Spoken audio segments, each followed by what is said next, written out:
Yo, it's your boy Ryan, Northwest Sports Fanatics, back at you with a new video. Today is Wednesday, August 6th, 2025, with your boy Ryan and the Northwest Sports Fanatics. Make sure you guys subscribe to the channel. Smash that like button either now or on your way out.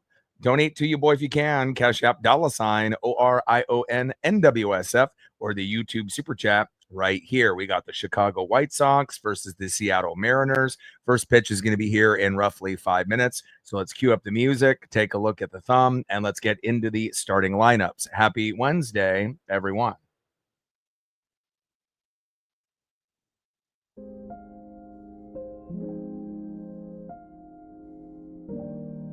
And on the thumb, on the left, center fielder stud Luis Robert Jr. And on the right, the best catcher in baseball, big dumper, Cal Raleigh. Now let's get into the starting lineups here first for the visiting Chicago White Sox. Leading off for the White Sox, DHing Mike Tauchman. Batting second, playing second base, Lennon Sosa. Batting third, playing left field, Andrew Benintendi. Batting cleanup, batting fourth, center fielder, Luis Robert Jr. Batting fifth, playing shortstop for Chicago, Colson Montgomery. Batting sixth, playing first base, Curtis Mead. Batting seventh, catching today for the White Sox, Kyle Teel. Batting eighth, playing right field, Michael Taylor. And batting ninth, playing third base, Brooks Baldwin. And on the mound for the Chicago White Sox with a 4-8 record, an ERA of 4.77, it is Jonathan Cannon. And now let's get into the starting lineups for your Seattle Mariners. Leading off for the Mariners in left field, Randy Arozarena. Batting second, catching today for Seattle, big dumper, Cal Raleigh. Batting third, playing center field, it is Julio Rodriguez. Batting cleanup, batting fourth, first baseman, Josh Naylor. Batting fifth, playing third base, good vibes only, Eugenio Suarez. Batting sixth, DHing for Seattle, Jorge Polanco. Batting seventh, playing right field, Dominic Canzone. Batting eighth, playing shortstop, J.P. Crawford. And batting ninth, playing second base, Cole Young. And on the mound for the Mariners with a 6-5 record, 5-2 in his last 7 starts, an ERA of 4.13. It is George Kirby. And we're going to be shooting for 100 likes and 100 on the Dono Train. Global broadcast on MLB Network. And again, Cannon versus Kirby should be a good one. And we know that the White Sox have a very good record after the All-Star break and have been averaging about 6 runs a game. Obviously, that did not happen last night. And hopefully we can get a solid pitching outing, from our starter, George Kirby. Hopefully some decent bullpen pitching, which we didn't really see a whole lot of yesterday. And even though the game could have ended up being 8-1, we won 8-3, but it's just the, matter of fact, just being able to win a game like that, you want to make sure you're, bringing in your best guys. And again, if you're going to be playing that type of management style where you're saving your great bullpen guys for later, you don't really know how the games are going to end up lining up. And typically we don't see Brash or Bizzardo or Mooney unless we're ahead. So hopefully we'll be ahead in the matchup here today. And I'm definitely excited to be able to try to win. Obviously, 2 out of 3. But if we win here today, we're going to be going for the brooms and we're going for the sweep. Nothing better to be able to start it off 3 out of 4 against the Rangers. And then if we could end up getting 2 out of 3 or 3 out of 3 with a sweep, we're definitely going to be on our way. And we're going to be able to really pick up some, dubs, in the AL West. Astros keep winning for the most part. But again, as long as we put our head down and do our job, we should be just fine. Trident's up. Let's get it, baby. Oh, they lost today, and again, that is something that, we haven't seen too often. No problem. And I'll hold it down while you're gone if we get Captain Oreo at some point. But again, no problem. I hope you have a good time with the fam. And hopefully we'll be able to get some runs here early and often. George Kirby on the mound. And starting it off for the White Sox, DHing Mike Tauchman.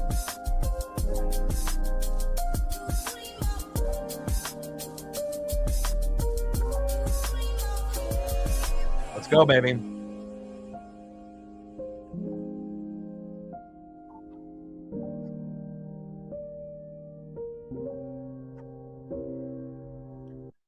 Oh, baby, George Kirby. Hopefully this will be a solid outing. Only 21 more subs to go to be able to hit 21,300. We can gaining about 5 to 15 per stream on average. So we should be able to make a little bit of a dent in that here today.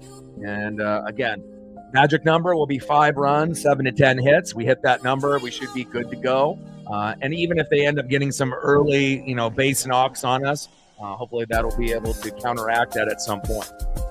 First pitch from Kirby to Tauchman, fouls it off high and inside with a sinker, 96 miles an hour. Good velocity to start off with George Kirby. And again, with a 6-5 record overall, but 5-2 in his last 7. So it definitely feels like he's turning a little bit of a corner compared to the first 3 starts when he came back from the IL where he was terrible. So just trying to being able to find himself, being healthy, and hopefully he'll be clean here today. 2-1 pitch in play, and Tauchman pops up to JP, and that is 1 away. Good defense there by JP, and hopefully we'll see a lot of that here today. Batting second here in the top of the first inning, second baseman Lennon Sosa. Top of the first inning, global broadcast on MLB Network. Lennon Sosa in the box, George Kirby on the mound. First pitch from Kirby to Sosa, takes a strike looking right down the middle, 0-1 count. And you're typically going to see Kirby in that 95 to 97 mile an hour range for the most part, unless he ends up having something off speed.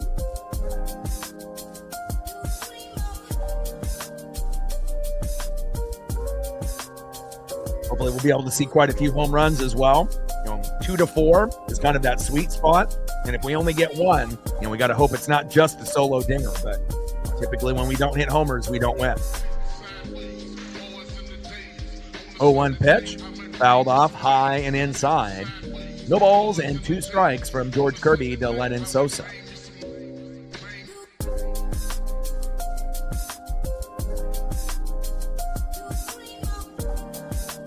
0-2 pitch, low and away with a slider, 86 miles an hour off the plate by about 5 feet there. 1 ball and 2 strikes from Kirby to Sosa. Like, sub, donate, comment, share. If you haven't smashed that like button yet, please do. Help us get to 100 likes and 100 on the Dono train.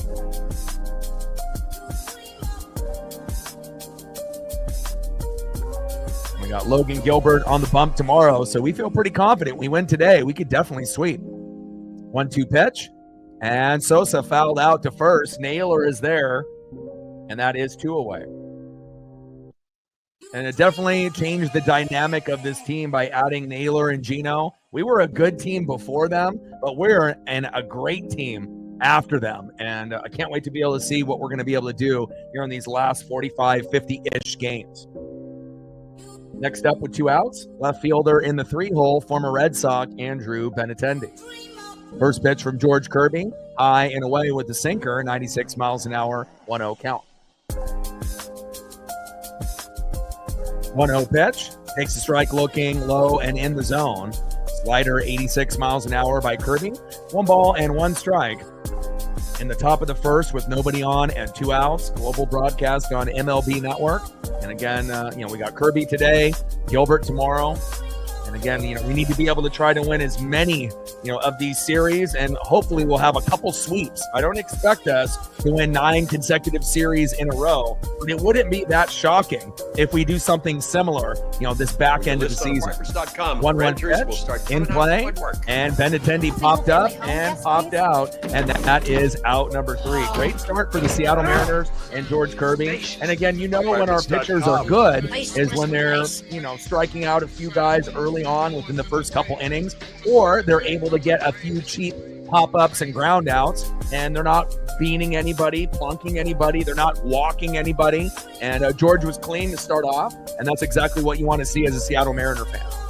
All right, let's see who's up next here for the Seattle Mariners in the bottom of the first inning. Leading off for the Mariners, left fielder Randy Arozarena. Let's go, Randy. Batting second, catching today for Seattle, the best catcher in baseball, big dumper, Cal Raleigh. Let's go, Cal. We're looking for homers, baby. And it's been a little bit of a sluggish start, after, the All-Star break.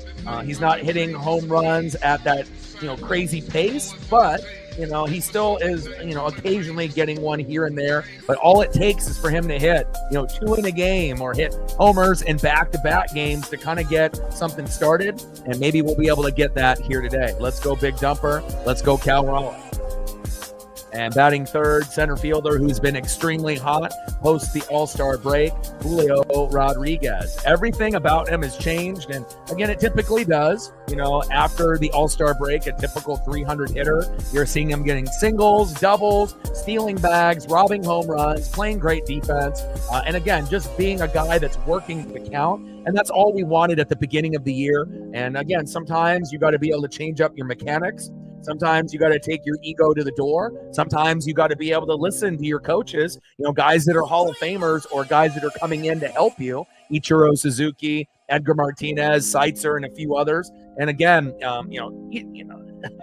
feel like, with Julio, again, 24 years old, he's got so much potential. Again, he's going to get better and better as the season goes on. First pitch from Cannon to Randy Arozarena. Takes a strike looking right down the middle, 0-1 count. 0-1 pitch, low and away with a sweeper, 80 miles an hour, 5 feet off the plate. Jonathan Cannon is 4-8 with an ERA of 4.77, so nothing to get too worked up about. We should be able to get 1 to 3 runs, you would think, within the first 5 innings, and hopefully we'll get something within the first 3. 1-1 pitch, high and away, 2 balls and 1 strike to Randy Arozarena.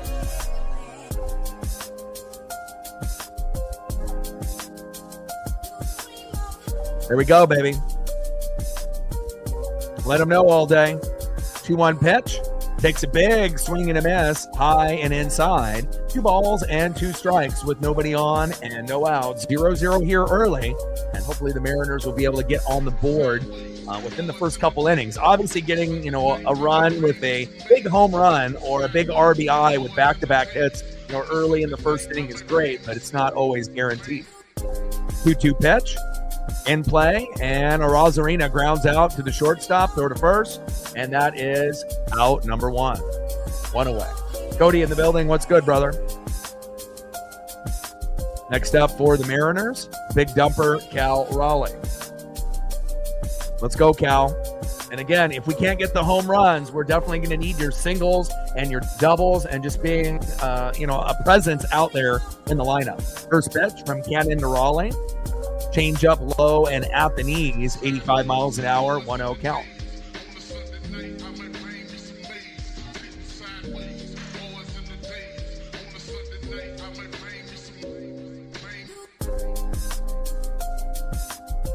Pitch, high and inside with the cutter, 2 balls and no strikes from Cannon to Raleigh. Cal Raleigh, 42 home runs, Schwarber with 40, Shohei with 39. Eugenio Suarez, 37. 2-0 pitch, low and away. And Judge, 37. And obviously we'll be seeing him, back in lineups and crushing home runs at some point or another.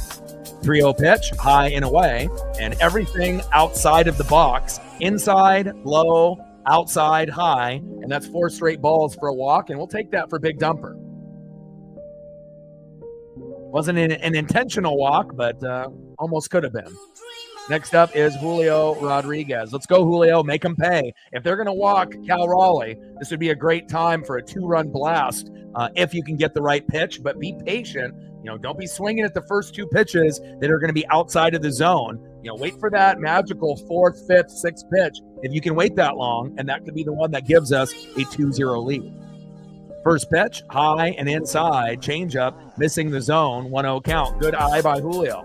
And again, we haven't really been able to say that about Julio in the first half of the season in his career, but in the second half, most definitely.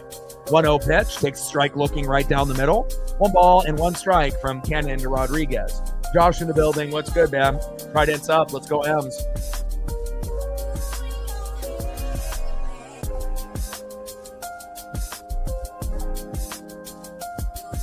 Let's go, Julio.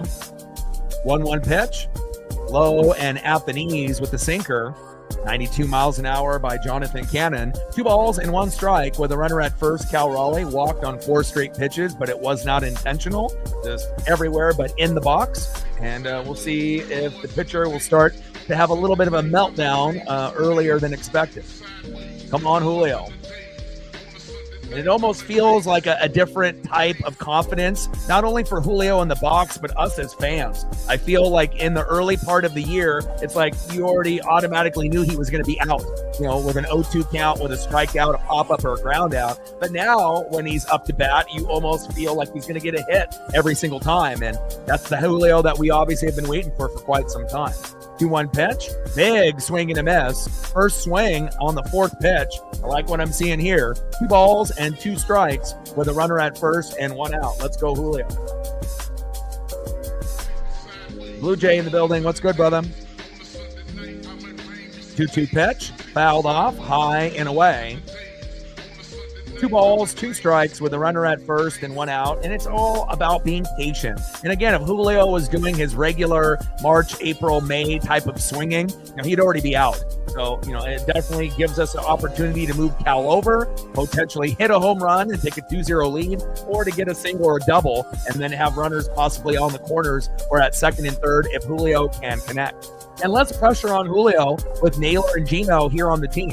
And maybe that's exactly what he needed, better players surrounding him so he doesn't feel like he has to be the guy with Cal every single night. And it definitely has made a difference. 2-2 pitch, low and at the knees. Count is full. 3 balls, 2 strikes with a runner at first and 1 out. Let's go, Julio.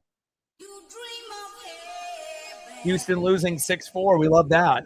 Anytime we can get the Astros and the Rangers to lose, that'll definitely help the cause. And again, it's just a matter of time before we end up taking the lead over Houston. We're only a few games back, and if we can keep the hot streak alive, anything is possible. 3-2 pitch, and Julio flies out to right, but I'm okay with that. 7 pitches, normally Julio's out within the first 2 or 3. So again, you're not going to be able to get a 5-for-5 day usually, or even a 4-for-5 day. It's not like he's Ichiro, but hopefully that'll be, good things to come working the count. 2 away. Next up, a guy that we know that we can count on, not only stealing bags for a bigger dude, but a guy that can swing the bat for singles, doubles, and an occasional home run, first baseman Josh Naylor. And it's the best first baseman we've had since Ty France, and I think most people would say he's better. And here we go. First pitch. Back. See ya! Josh Naylor giving us the damage that we wanted. We would have been totally okay with a Julio home run. But sports god said, hey, just be patient, wait one more batter, and we got it. Naylor homers to right, 450 feet. Cal Raleigh on board, 2-0 Mariners. Let's go, baby. That's what I'm talking about. Trident's up.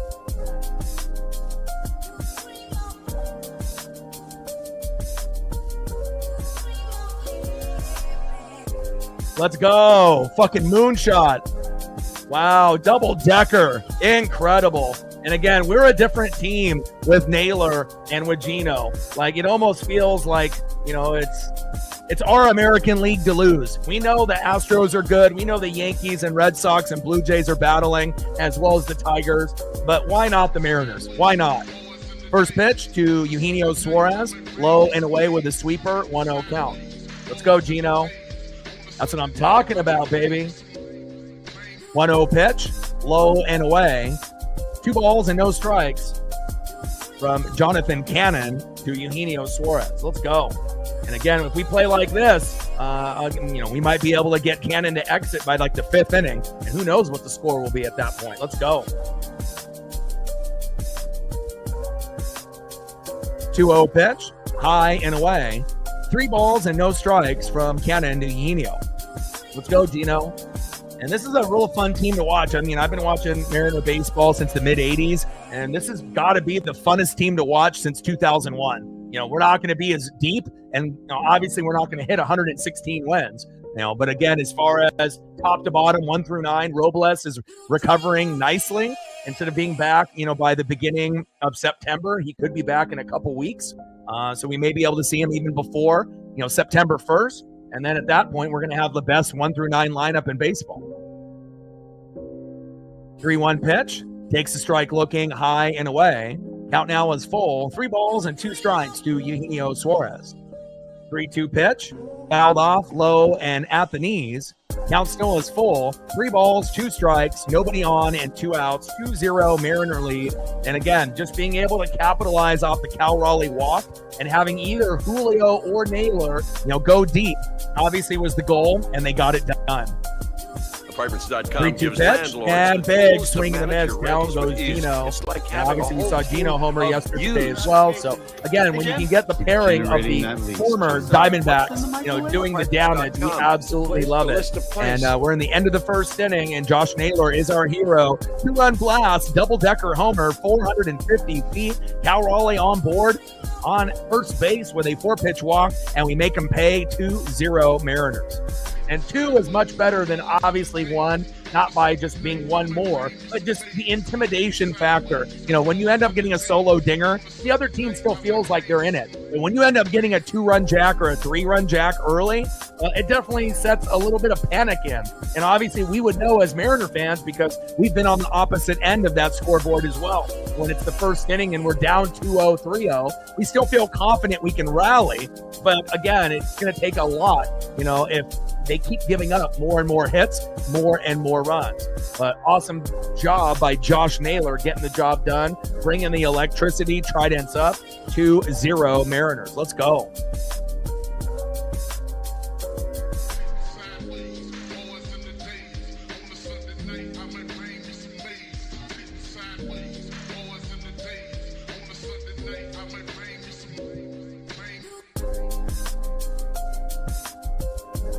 Now let's see who's up next here for the Chicago White Sox in the top of the 2nd.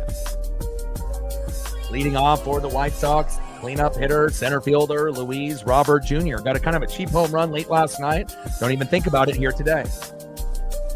Batting 2nd in the 5-hole, shortstop Colson Montgomery.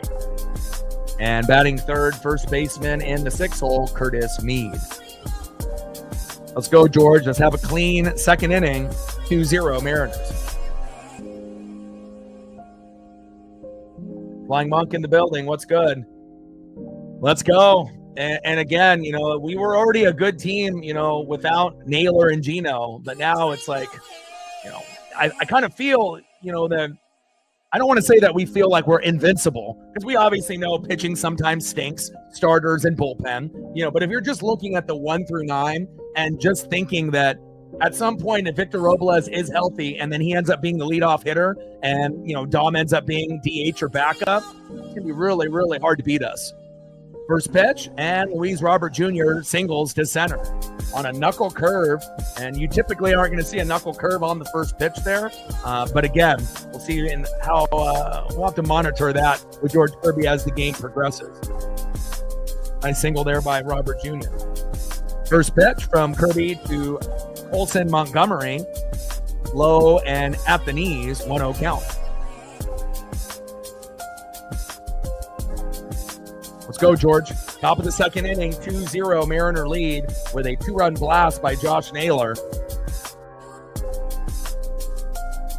And hopefully that won't be the only home run that we hit here tonight, and I don't think it will be. 1-0 pitch, big swing and a miss, low and at the knees. 1 ball and 1 strike from Kirby to Montgomery.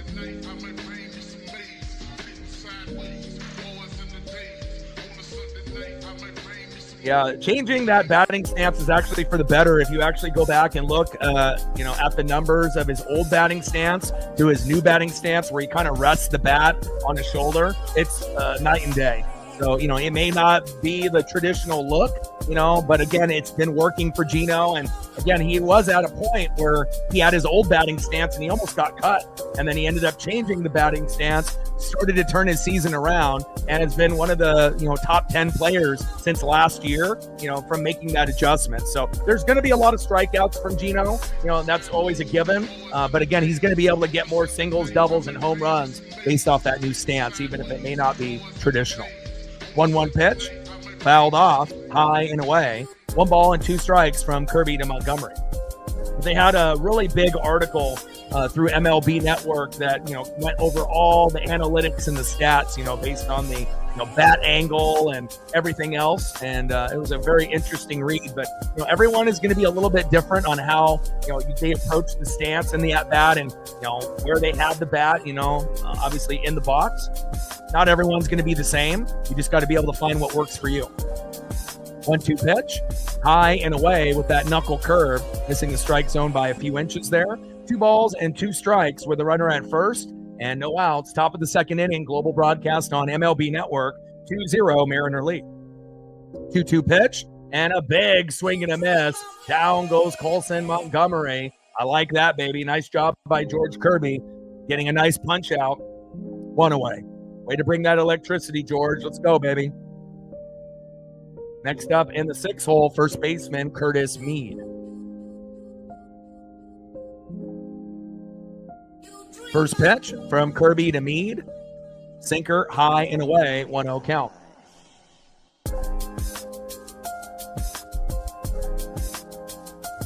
So it's not if we stay consistent and continue playing like we might be a World Series contender. No, we are a World Series contender, period. If you ask anybody on MLB Network, and you look at the way that our team is built and adding Naylor and Gino, we are.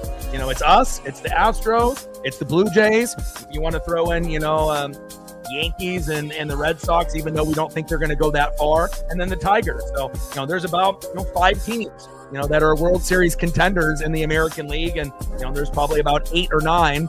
Obviously there's a, top 3 that's pretty heavy with like Dodgers and whatnot. And, we know how good that they're going to be with the Padres and Cubs, but some of those other teams may surprise. 2-0 pitch, takes a strike looking right down the middle. 2 balls and 1 strike with a runner at third and 1 out. Top of the second inning, 2-0 Mariners.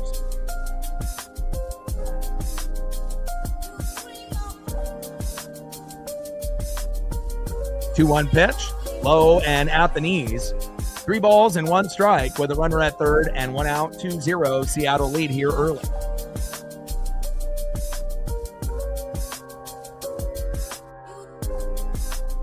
Yeah, well, about 48 to 50% of our total runs are off home runs.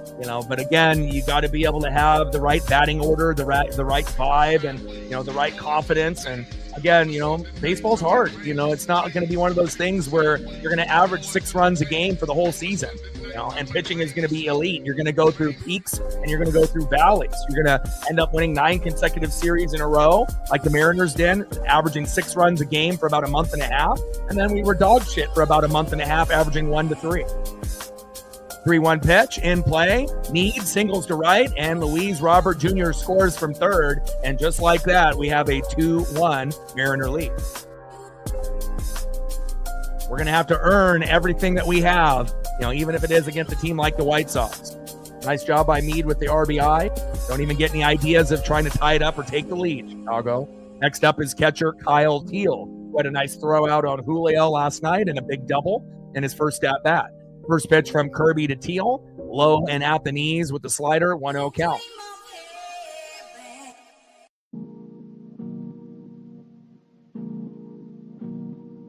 One-0 pitch, takes a strike swinging, low and away. 1 ball and 1 strike from Kirby to Teal.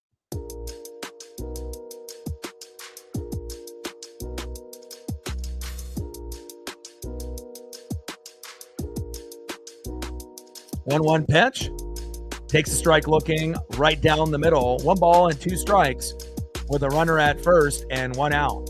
2-1 Mariner lead with a nice RBI there early. 1-2 pitch. And Teal strikes out swinging, baby. There we go. 2 away.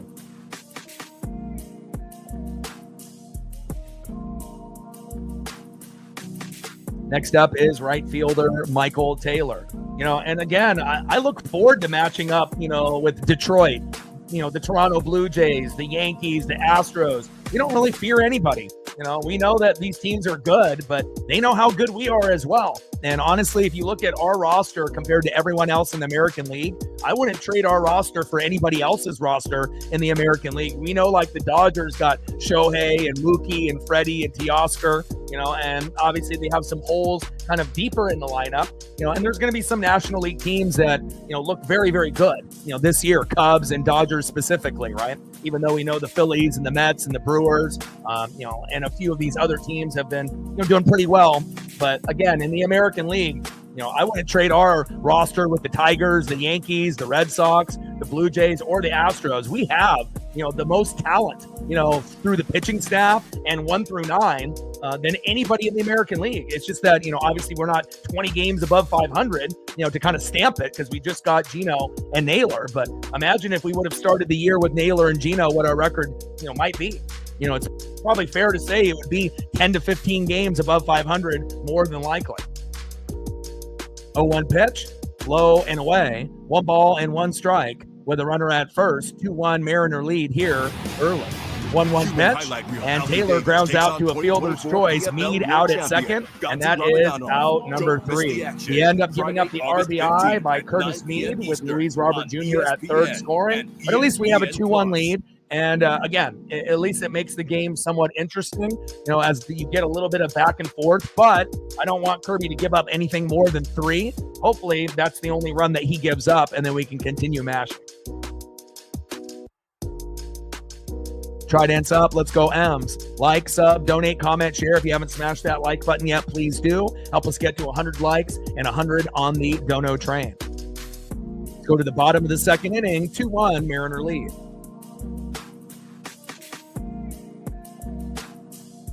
Nice job by J.P. Crawford and Cole Young right there. Great defense. That's what I'm talking about, baby. Next up for the Mariners, DHing Jorge Polanco. Batting second, playing right field, Dominic Canzone. And batting third, ice water in his veins, shortstop, J.P. Crawford. Trident's up. Let's go, M's.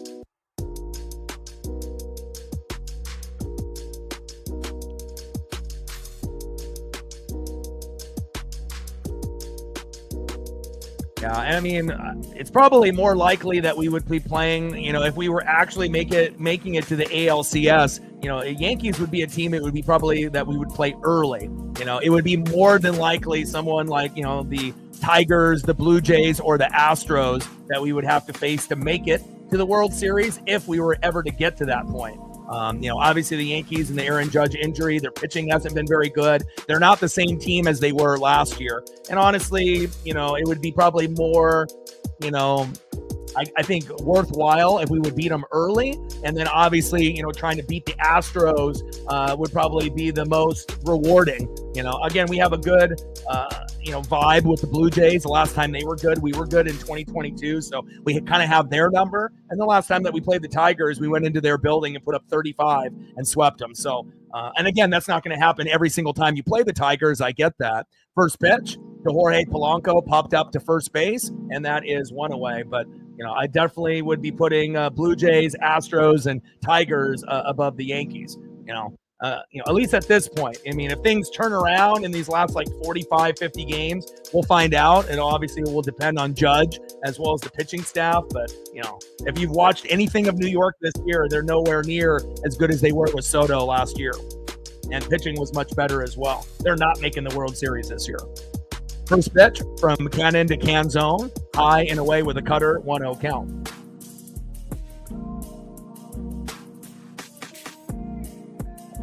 There we go. Great job by All Day. We're at 50, halfway to go. And we've been getting about 125 to 150 on the likes. Some people are doing it a little bit later in the broadcast, but I do appreciate the grind all day. 1-0 pitch, low and at the knees. 2 balls and no strikes from Cannon to Canzone. 2-0 pitch. Takes a strike looking right down the middle. 2 balls and 1 strike from Cannon to Canzone. But I think that it would be probably, what would make us feel the best is if we played the Astros to make it to the World Series, if somehow, some way the Astros were good enough to get past the Tigers, Blue Jays, or Yankees. Obviously it would be heartbreaking to lose to a team that is our number one rival, but I don't know if anything would be sweeter than beating them if they were to overachieve and we were to overachieve, and then we faced each other to make it. How sweet it would be to beat H-Town to make it. And then obviously we would more than likely have to go against a team like the Dodgers. We know the Padres obviously are pretty solid. The Cubs would be exciting, but they don't really have a lot of experience at this point. 3-2 pitch, and that is a 6-pitch walk to Dominic Canzone. Phillies and Mets, obviously they have, a little bit of a playoff experience, but you never know. It could be one of those weird years where you get a wild card team that makes it all the way to like the Arizona Diamondbacks with Corbin Carroll a couple years ago. Really, it comes down to whoever is hot and healthy. Records kind of go out the window. And sometimes, if you get hot and healthy at the right time, you can upset kind of some of the favorites, and sometimes make it all the way to the dance. First pitch from Cannon to JP. Takes a strike swinging high and inside. 0-1 count.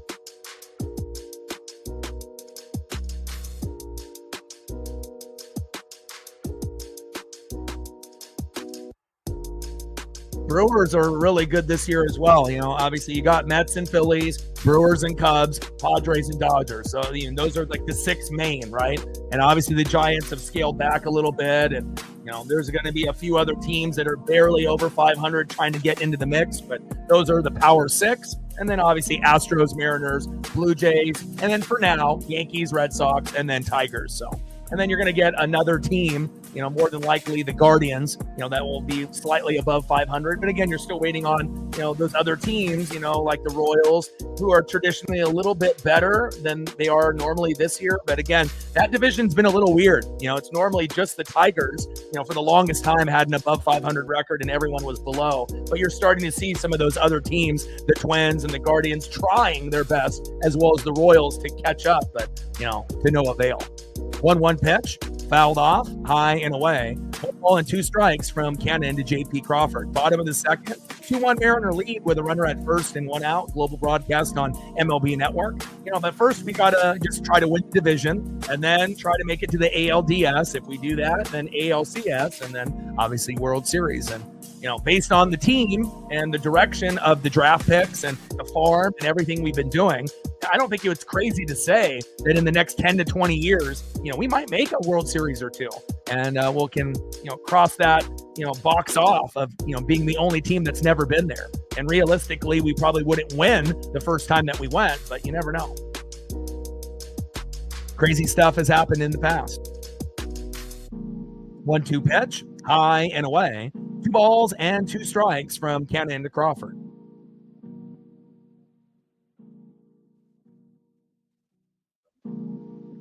And a main part of that is not just, Bo Bichette and Vladimir Guerrero Jr. It's George Springer and changing his mechanics. Didn't really have a very good year last year statistically, but really turned his approach, just kind of like Gino did, and sometimes it's just making those subtle changes in the offseason, diet, batting practice, different type of regimen, and if you can make those proper adjustments, sometimes it can turn out to a record-breaking season. 2-2 pitch, fouled off, high and away. 2 balls and 2 strikes to JP Crawford. Let's go, JP. Ice water in your veins. And again, moving to the 8 hole has been a blessing for us. And thankfully, the ego hasn't gotten bruised, and he's been able to accept the role. And he's been doing a good job since we put him here in the 8 hole. Jonathan Cannon, 4-8 record, 4.77 ERA on the mound. JP Crawford in the box.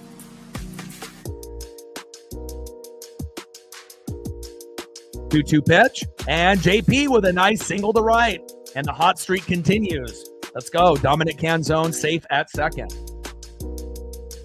Nice job, JP. Let's go, Dom.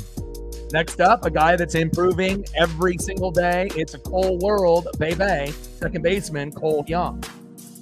Let's go, Cole. If we can get a single here or an RBI single or double, I'm not sure if we would expect a home run out of our 9-hitter, Cole Young, but he has shown, he has some power. A few days back, he had a home run that was measured at 470, remeasured the next day at 456, but still, anything that is above 450 is insane. And that's what we saw with Naylor with his double-decker earlier this evening. First pitch, high and away, takes a strike looking with a cutter from Cannon. 0-1 count. 0-1 pitch, high and away. 1 ball and 1 strike from Cannon to Young. Alejandro Kirk, yeah, and then obviously getting, Anthony Santander from the Orioles. It's crazy how, the Orioles were so good last year, and then you end up getting rid of Santander and Burns, and then they end up being, not very good this year. And it really does show you, if you have a certain type of squad, how important some of those players really are. And when you don't have them anymore, you don't fucking recover. 1-1 pitch, fouled off, low and away. 1 ball and 2 strikes from Cannon to Young. And especially with Santander, a guy last year that could easily be, hitting 30 to 50 home runs, and Burns being one of the better pitchers in MLB. You don't have those 2 aces, either on the mound or in the box. You're definitely going to struggle. 2-1 pitch or 1-2 pitch. And that is popped up and flied out to center. And that is 2 away.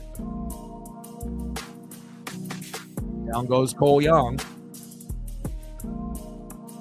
Next up for the Mariners, in a RBI situation here, hopefully, Randy Arozarena.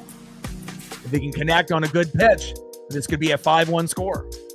RBI single would make it 3-1. RBI double would make it 4-1. Let's go, Randy. Trident's up. First pitch, low and away. Change up, 1-0 count.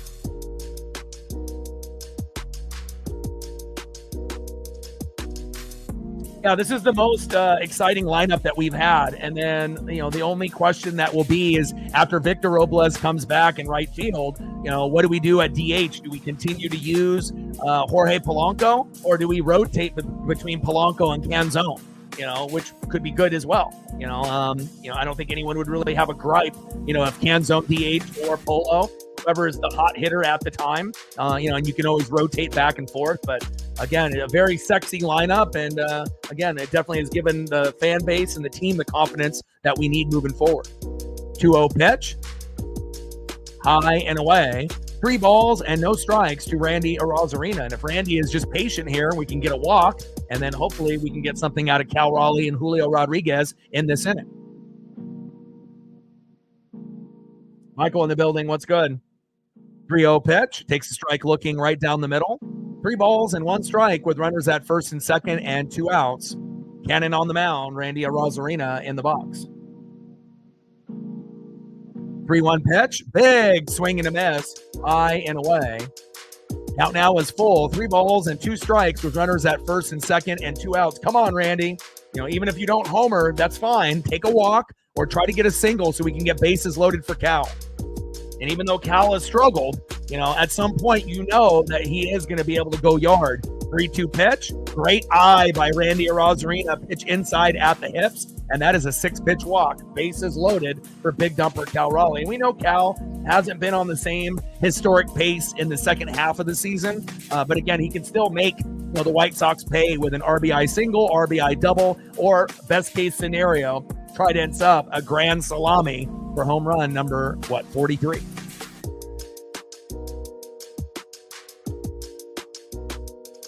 Let's go, big dumper. Anything positive here. He takes a walk, it's 3-1. He gets a single, it's 3-1. You get an RBI double, it ends up being 4-1, right? Get the mustard and rye bread, and it ends up being 6-1. Let's go.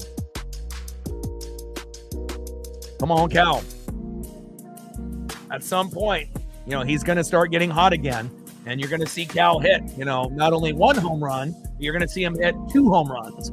2 from the left, 2 from the right, 1 from the left, 1 from the right. And I kind of feel like once that happens, or when he ends up homering in back-to-back games, then you're going to start to see Cal, bring that confidence back. And he knows he's got so many good players around him. And, there's not as much pressure so to speak, maybe early on, right after the All-Star break happened. There's obviously this intense pressure to, hit 60, 70 home runs and whatnot. But at this point, he needs to get, 50, and then we'll just go from there, and everything is house money. The record is 48, and again, just, take what is given to you. Don't press. Try not to think about it too much. Easier said than done. And again, just try to play within the game, and the homers will end up, coming to him naturally. Mound visit. Not sure if that'll help with Cal. First pitch from Cannon to Raleigh. Fouls it off. Right down the middle, 0-1 count. Let's go, Cal. And we know Schwarber, Ohtani, Gino, and Judge are nipping at his heels. So it would be great to be able to get a home run at some point today or tomorrow. 0-1 pitch, low and away with the changeup. Good eye by Cal Raleigh, the big dumper. 1 ball and 1 strike with bases loaded and 2 outs. 2-1 Mariner lead. And again, there's no guarantee when we have bases loaded with no outs, 1 out, or 2 outs that we're going to get anything. But hopefully Cal will be patient enough to either drive the baseball for an RBI single or do, swing for that moonshot and hopefully connects and we can make this game 6-1. 1-1 pitch, fouled off low and away.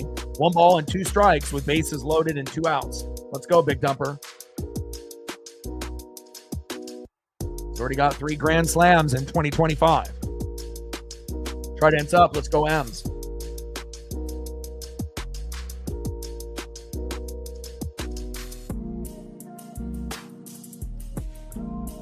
Bottom of the 2nd inning, bases loaded, global broadcast on MLB Network.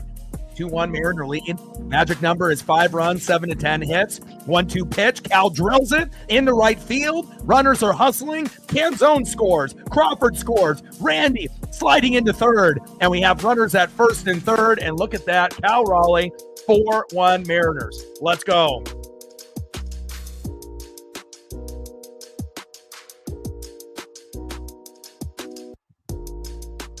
Here we go, baby. And we got the perfect person to have up next in Julio Rodriguez. Now, with 1 good swing from Julio, this could be a 7-1 game or even just a 5-1 game if he gets an RBI single and brings that runner home from third. Randy Arozarena. Let's go, Julio. And again, if we can get our starting pitching, our hitting 1 through 9, including Victor Robles, and our bullpen on the same page, we are going to be very, very hard to beat. We are the most talented team, 1 through 9, as well as pitching staff in the American League. And Cal Raleigh in there at second base, safe. There we go. First pitch from Cannon to Julio, big swing and a miss, low and away, 0-1 count, which is a little rare. We have seen Julio work the count a little bit, but obviously in a situation like this, pressing a little bit. 0-1 pitch, big swing and a miss, high and away. No balls and 2 strikes to Julio Rodriguez. And this is kind of like the old Julio, at the beginning of the year. Be patient, my guy. Let's go. Let the game come to you. You've done a great job. Here we go. Julio, back. See ya. Julio Rodriguez. Homers to left center. 434 feet. Randy and Raleigh scores. 7-1 Mariners. Who's going to beat us? The answer is nobody. Let's fucking go. That's what I'm talking about, baby. 7-1 Mariners. And sometimes you just have to find that right pitch. And in 0-2 count, he makes the White Sox pay. Let's go.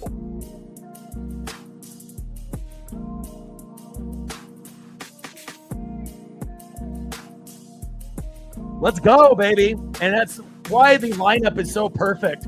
It's like when you got guys at the top of the order that can get it done, and then you got Naylor and Gino mixed in. Again, all you got to do is just play within yourself. Have fun. No pressure. We know our team is, kind of an all-star team 1 through 9 now. And again, you're going to start seeing some amazing things from the Mariners the rest of the way. Nice job. Next up is Josh Naylor. And again, we've been in this situation ourselves on the flip side when we've been down 7-1 early. And again, we got Logan Gilbert on the mound tomorrow. This could be something that we're building very, very special in 2025. Let's fucking go. Trident's up. First pitch from Cannon to Naylor. Low and at the knees, 1-0 count. And it's crazy to say, but everyone on our team can hit a home run. And you can't really say that, on most teams in the MLB. Typically in the 7, 8, and 9 hole, you're not going to get a whole lot of production. But with JP, at the 8, Cole Young at the 9, and Dom at the 7, I mean, again, you're not going to get home runs every day by those guys. But again, it's just the sexiest order ever. Randy, Cal, Julio, 1, 2, 3. Naylor, Gino, Polo, 4, 5, 6. Dom, JP, Cole, 7, 8, 9. Ridiculous. 2-0 pitch. And that one is low and away. 3 balls and no strikes from Cannon to Naylor. And again, with Gilbert on the mound tomorrow, we're looking for the brooms and we're looking for the fucking sweep. And again, we should hopefully be able to win 2 out of 3, 3 out of 4, or sweeping 3 games, sweeping 4 games. I'm not going to say often, but again, that reality of only winning 1 game out of 3 or 1 game out of 4 or getting swept, those fucking days are over. 2-0 pitch, fouls it off, low and away. 2 balls and 1 strike from Cannon to Naylor. And the way that we're roughing Cannon up, he may end up being exited here shortly. Mariners with the challenge.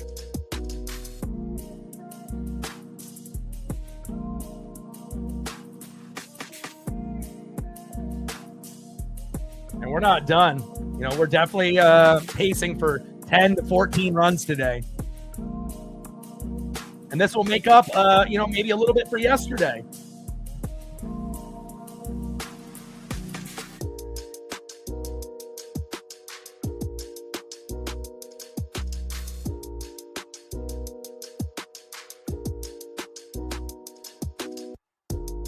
White Sox, good record after the break, right? And obviously, scoring 6 runs a game, but not against the Mariners. They might have been able to do it to other teams. They might be able to do it at home, but they're not going to do that against us. Now, if they had Garrett Crochet still, maybe that could be a game where, if the pitching was good and then the hitting was awesome by Luis Robert Jr., which we'll see, what we get obviously tomorrow, if we have a big scoring matchup as well. But, White Sox have been good recently, but they're not on the Mariner level right now. And again, winning 3 out of 4 against the Rangers was perfect, and it could start, that 9 consecutive series win streak that we had early in the year. Who knows? Maybe we'll be able to, get really close to that number in the second half of the season. Now they have a mound visit here as they were doing a little bit of a review. Now they were talking about catcher interference.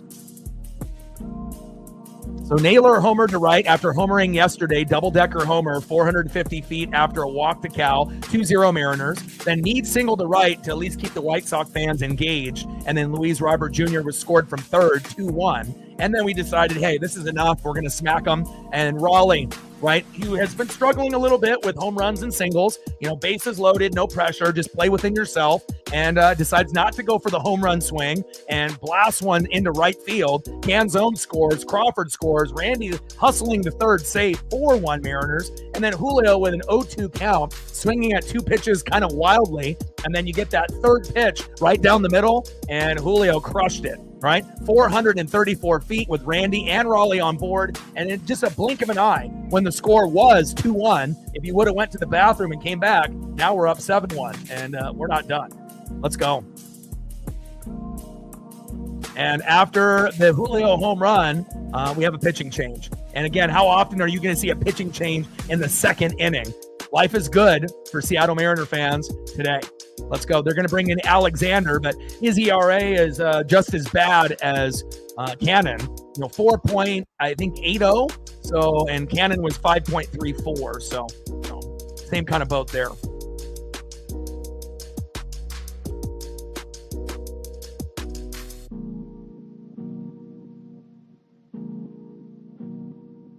Cal did have a stolen bag. All right, next up is Eugenio Suarez. I mean, just when they think that the lineup can't, do anything else. I mean, we got an all-star lineup 1 through 9, and it's going to be so scary once we end up getting Victor Robles back, and then that'll be an upgrade for Dominic Canzone. But you can either use Canzone or Polo at DH, and man, life is good right now. First pitch from Alexander Suarez, fouls it off low and at the knees, 0-1 count.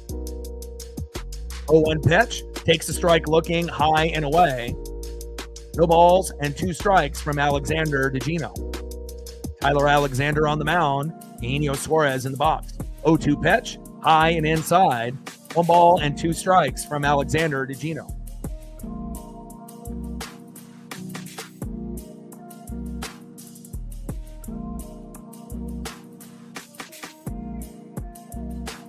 One-two pitch, and big swing and a miss by Gino, and that is out number 3. We're talking a good food that makes you feel good meal. Not after the damage is already done.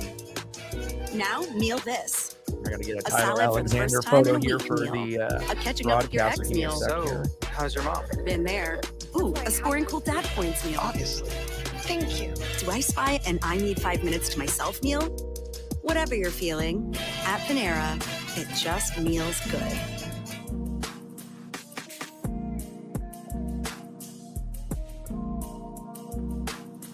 All right, let's see if it loaded for me.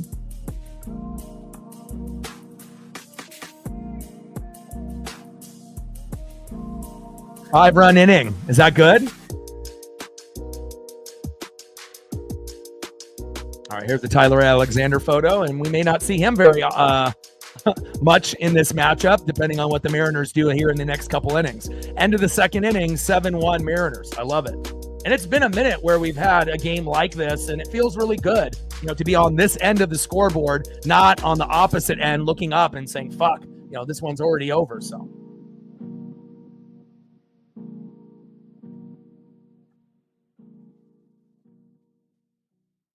Yeah, and we want to make sure that we're getting some good experience, with the pitchers. You want to make sure that you're keeping arms healthy, but you also want to make sure you're letting pitchers make history. You want to make sure that they're able to, break records. And it's like, even in last night, with, Brian Wu, right?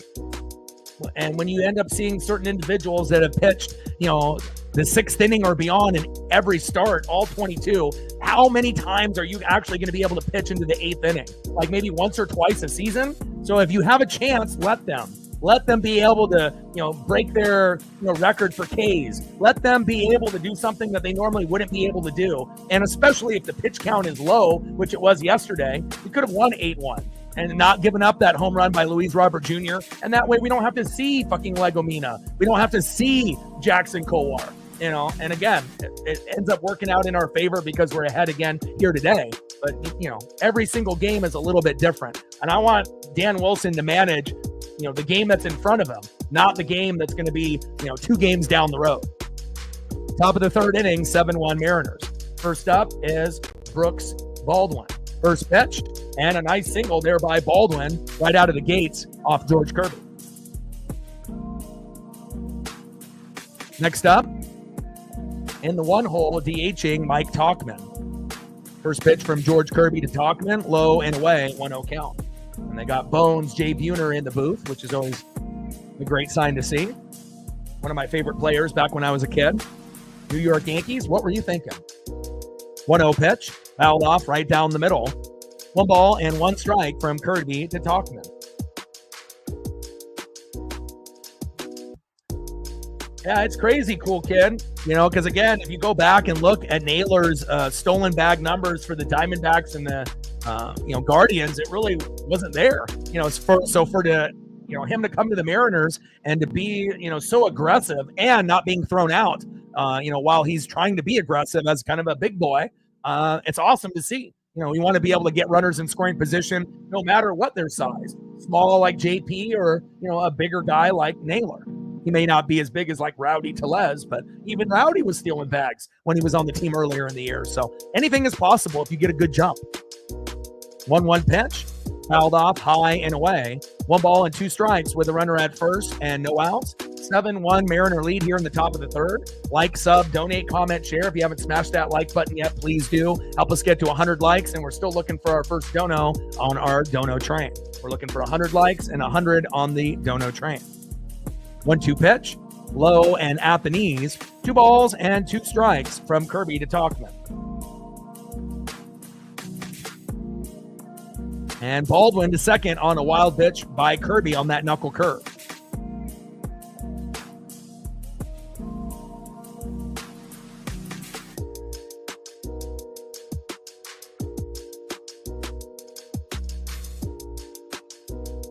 I'm not sure if that's a fun fact. We don't want them to come back and win this game. The chances of them coming back and winning this game, I don't want to say it's impossible because, again, if you bring in Carlos Vargas, it might only take an inning or two and then they could come back. But, hopefully we end up bringing in, Brash, Bizzardo, Mooney, and, we still end up scoring another, 3, 4, 5, 6, 7 more runs before this game is up. 2-2 pitch. Pitch is high and inside. Count now is full. 3 balls, 2 strikes with a runner at second and no out. 7-1 Mariner lead. Kirby on the mound. Talkman in the box.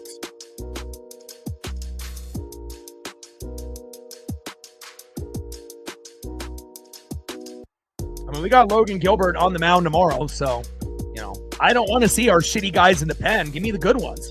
We want to make sure that these guys are staying fresh. And, also on top of that, they need reps, because again, not every situation is going to be like this after, a big win in game number 1. If you end up being tied or down, you don't end up seeing Bizzardo, Brash, or Mooney. So it's not like these guys pitch every series.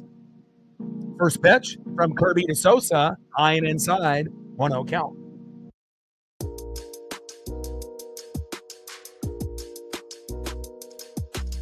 Lennon Sosa in the box.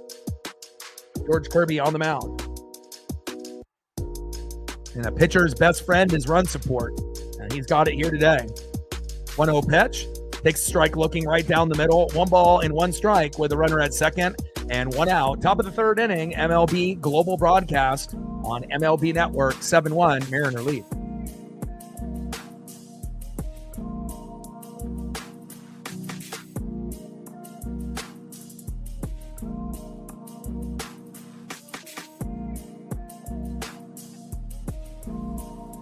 Let's go M's, baby. Where are we at on the likes all day? 1-1 pitch, low and away. 2 balls and 1 strike with a runner at second and 1 out. 7-1 Mariner lead, and we're not done. 2-1 pitch, fouled off, high and away. 2 balls and 2 strikes from Kirby to Sosa.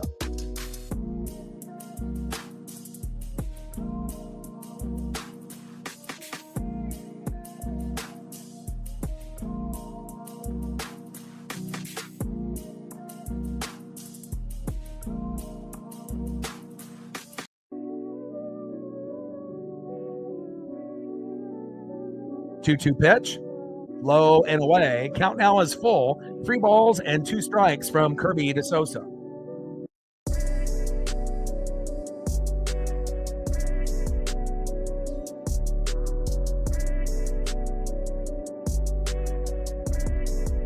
And we gained a few subs, which is good to see. 3 subs that we've gained already, and that is a 6-pitch walk to Lennon Sosa. Shout out to the 3 new subs that we've acquired. 18 to go to be able to hit 21,300.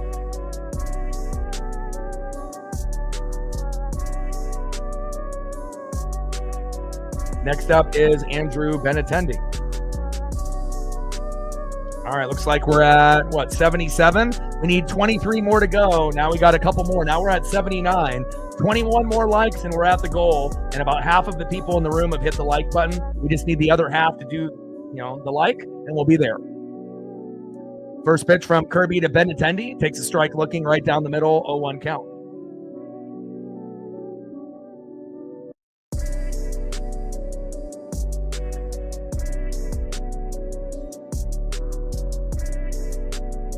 Let him know.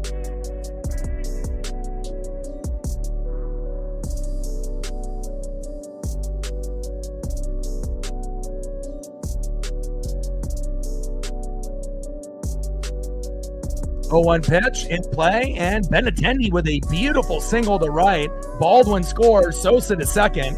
And again, White Sox still grinding it out. They're not giving up. 7-2 Mariners.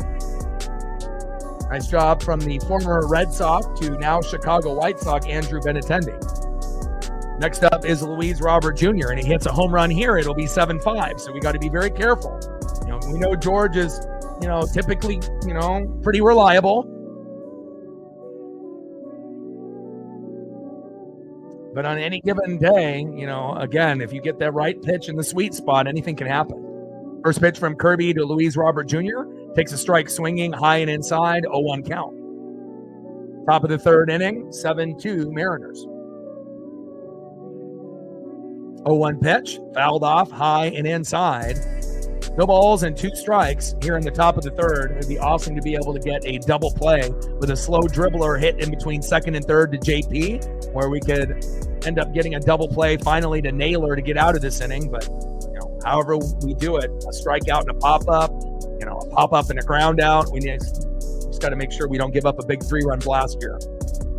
0-2 pitch, low and at the knees. 1 ball and 2 strikes to Luis Robert Jr. Let's go, George. Settle down, my guy. 1-2 pitch, low and away with the slider, 86 miles an hour by George Kirby. 2 balls and 2 strikes with runners at first and second and 1 out.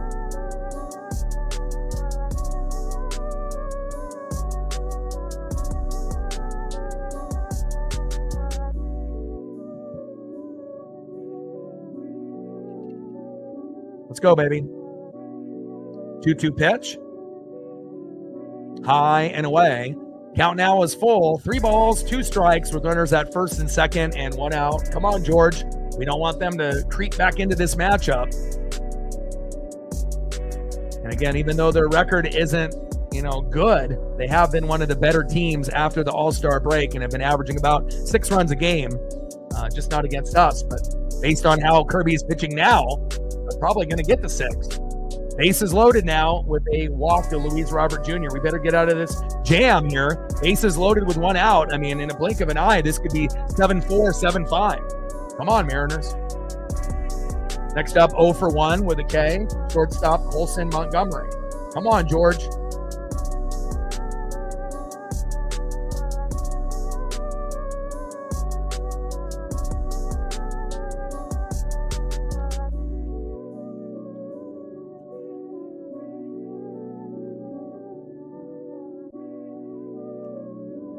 Hopefully your fun fact isn't cursing us, Flying Monk. 7-2 Seattle. Now we got a mound visit by Woodworth to try to get Cal and George on the same page here. And you don't usually see Kirby walking individuals, and he's got 2 this inning, so.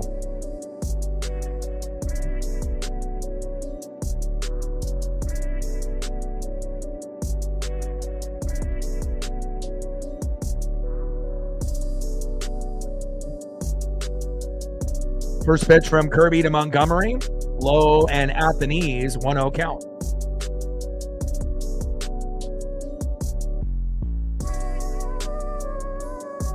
Six and 5 record with a 4.13 ERA.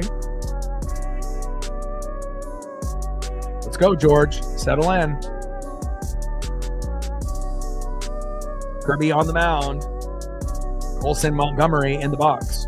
1-0 pitch, takes a strike swinging, low and at the knees.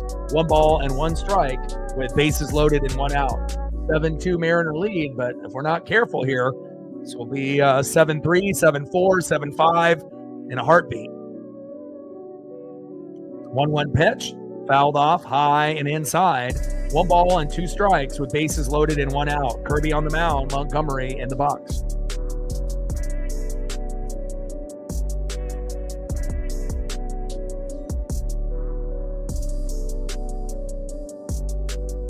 Come on, George.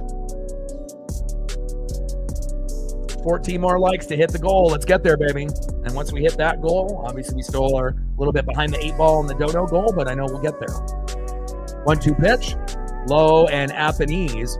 2 balls and 2 strikes after that knuckle curve, 85 miles an hour, misses the strike zone by about 6 inches.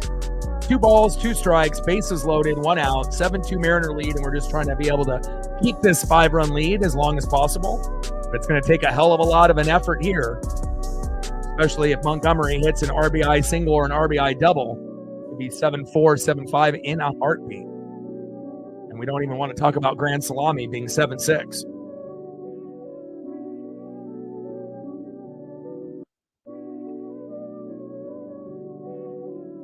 Two-two pitch, big swing and a miss, and that is 2 away.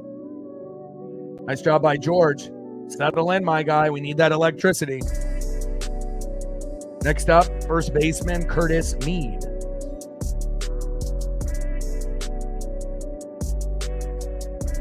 First pitch from Kirby to Mead, fouls it off, low and at the knees, 0-1 count. And hopefully we get out of this inning unscathed, especially with this bases loaded situation right in front of our very eyes. Come on, George, lock in. Now, if we had Mitch Garver behind the plate, we would be fucked. But with Cal calling the game, I feel confident we can get out of this inning. Let's go, George.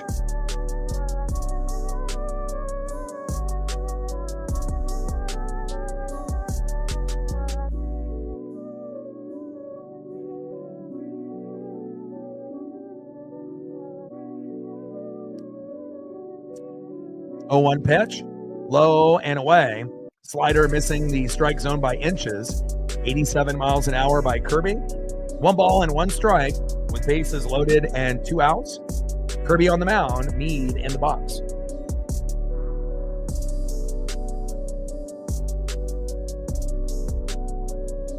.231 average, 3 homers, 9 ribbies. 1-1 pitch, in play, popped up, and flied out. And George and the defense do their job. Bases loaded, turns into nothing, and we still have a 5-run lead.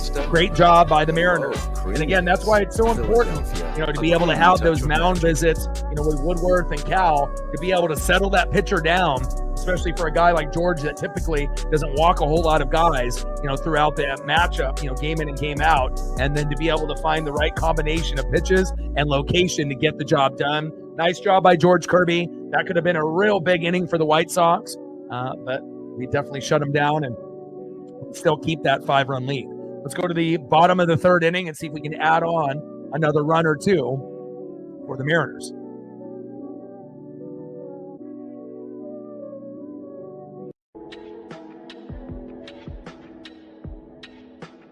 Next up for the Mariners, 0 for 1, DHing Jorge Polanco. Batting second, 0 for 0 with a run and a base on ball, Dominic Canzone. And batting third, 1 for 1 with a run, ice water in his veins, shortstop J.P. Crawford. Trident's up. Let's go, M's.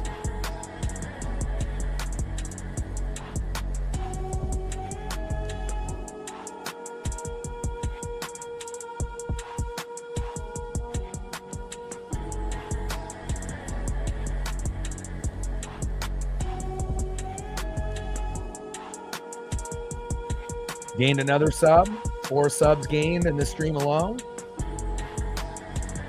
Shout out to all the new subs that we've acquired, not only today, but in 2025. Appreciate you guys. 17 to go to hit 21,300. Let's go.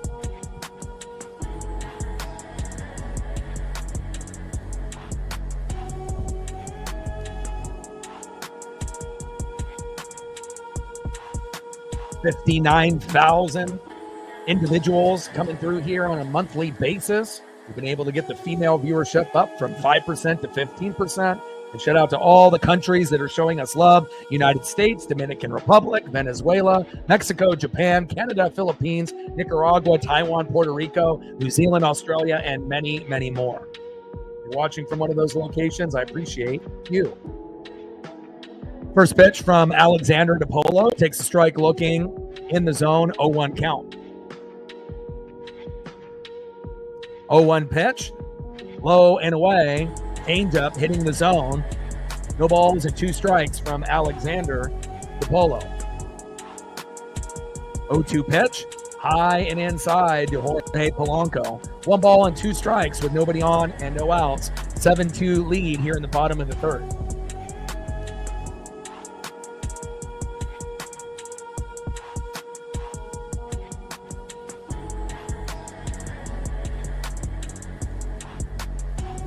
One-two pitch, low and away. 2 balls and 2 strikes to Jorge Polanco. 2-2 pitch, big swing and a miss, and a nice punch out there by Tyler Alexander. 1 away. Bringing that electricity for the White Sox. They're down by 5. Next up for the Mariners, 0 for 0 with a run and a base on ball, Dominic Canzone. Let's go, Dom.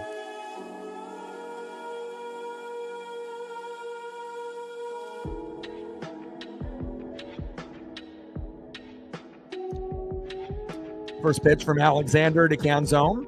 Takes a strike looking with a sweeper. 79 miles an hour by the lefty. 0-1 count.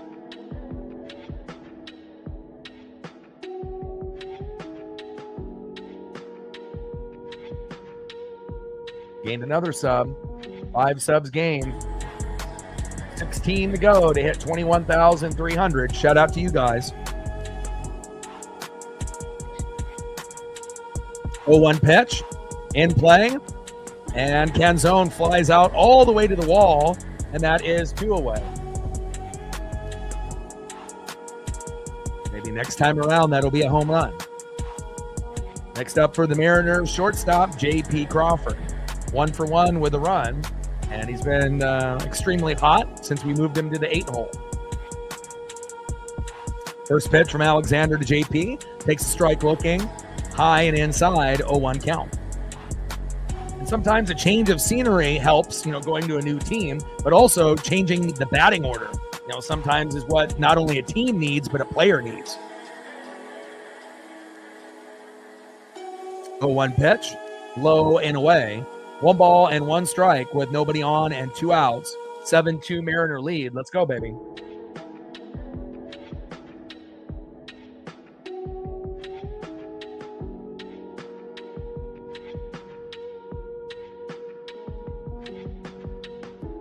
And we gained another sub.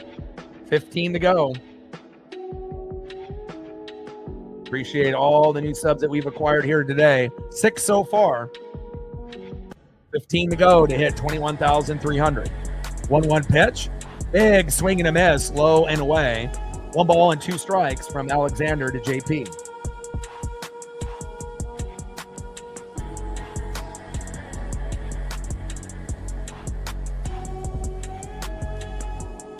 One-two pitch in play, and JP stays hot with a beautiful single to left. And again, it's just great to be able to see a player having fun, after, having his 15, 16 game hit streak end, and then going 0 for 4, 0 for 5 for, 3, 4, 5 games in a row. And then they finally decided to put Randy in the leadoff spot, which was smart. And JP is thriving in the 8-hole. Great job. Next up, second baseman Cole Young. Let's see if Cole can get a single and keep this inning alive.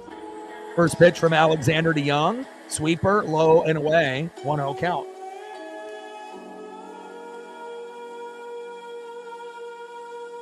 One-0 pitch, sinker, low and away. 2 balls and no strikes to Cole Young. Alexander on the mound, Cole Young in the box. 6 more likes to get to a hundo to hit the goal, and then once we hit a hundo, we'll go for 125 and then 150. 2-0 pitch, takes a strike looking low and away. 2 balls and 1 strike with a runner at first and 2 outs. 7-2 Mariner lead, and we're trying to add on. Let's go, Cole. 248 average, 3 homers, 16 ribbies. And it's probably safe to say, Cole is going to hit, probably somewhere between, 5 and 9 home runs before the year is up. It just depends if he can get hot, in a week and hit maybe 2 in 1 week to kind of climb those numbers. But it's definitely going to be under double digits. But you never know when that big home run may appear, and especially if it ends up being a 2-run blast, a 3-run blast, or a grand salami. It could definitely help us, get to that next level. And he's always good for a game-winning RBI here and there, which he's already accomplished in his rookie season a few times. 3-2 pitch, fouled off, low and away. Count still is full. 3 balls, 2 strikes with runner at first and 2 outs. 7-2 Mariner lead, but we're not satisfied. We want to be able to shoot for 10 to 14 runs in a game like this, especially if we already have 7 in the third.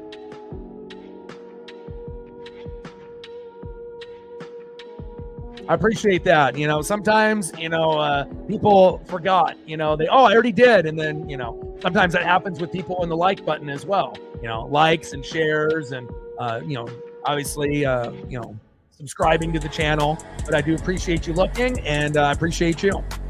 3-2 pitch, and a smart at-bat by Cole Young, and that is a walk. Appreciate you, Carl.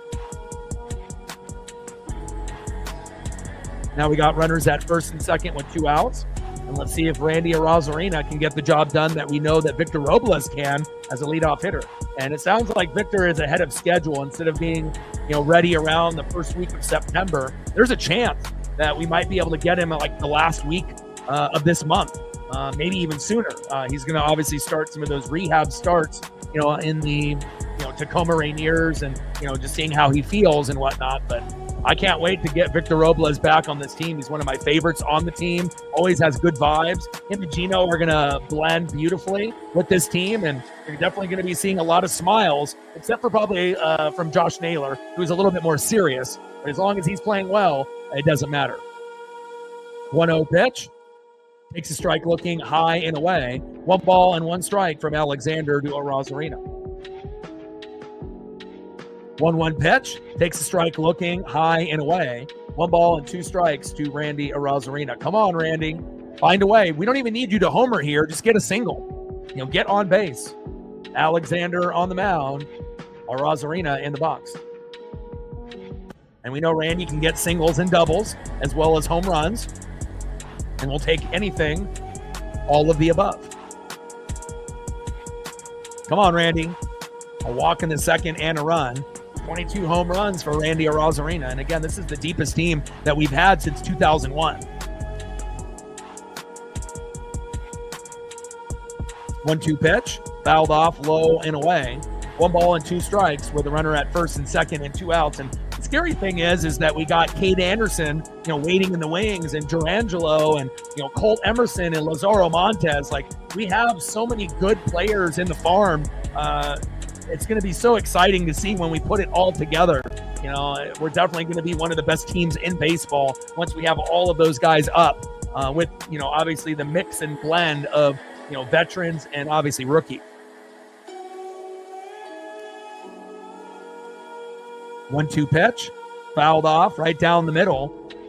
4-seam fastball, 92 miles an hour by Tyler Alexander. 1 ball and 2 strikes with runners at first and second and 2 outs. Come on, Randy. 1-2 pitch, and jams him high and inside. Sweeper, 79 miles an hour. 1 ball and 2 strikes to Randy Arozarena. No strikeouts, Randy. No strikeouts looking, no strikeouts swinging. Find a way. Obviously, with a 1-2 count, getting a walk here is unlikely, but getting a single would be great.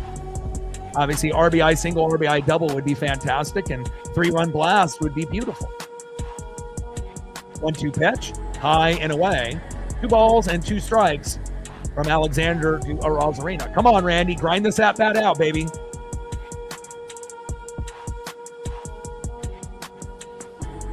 Come on, Randy.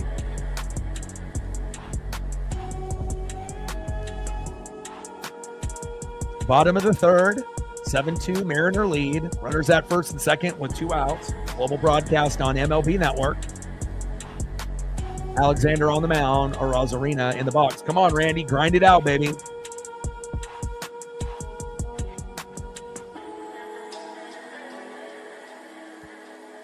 This is a meal. A tender Italian And steak, Arozarena mozzarella grounds out to the sandwich, so shortstop good, you can't and stop throw to saying first. focaccia meal. And that is out number 3. We leave 2 stranded, but we still have a 5-run lead. And hopefully next time around, Randy will be able to get a key RBI or a big home run or base hit. All right, let's go to the top of the 4th inning and see who's up next here for the White Sox.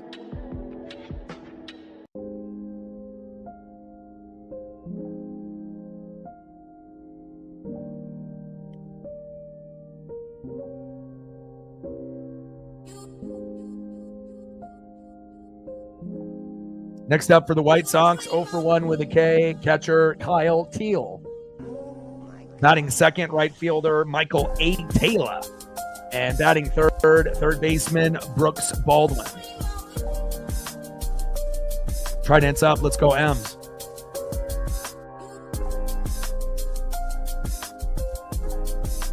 And we gained a few more subs.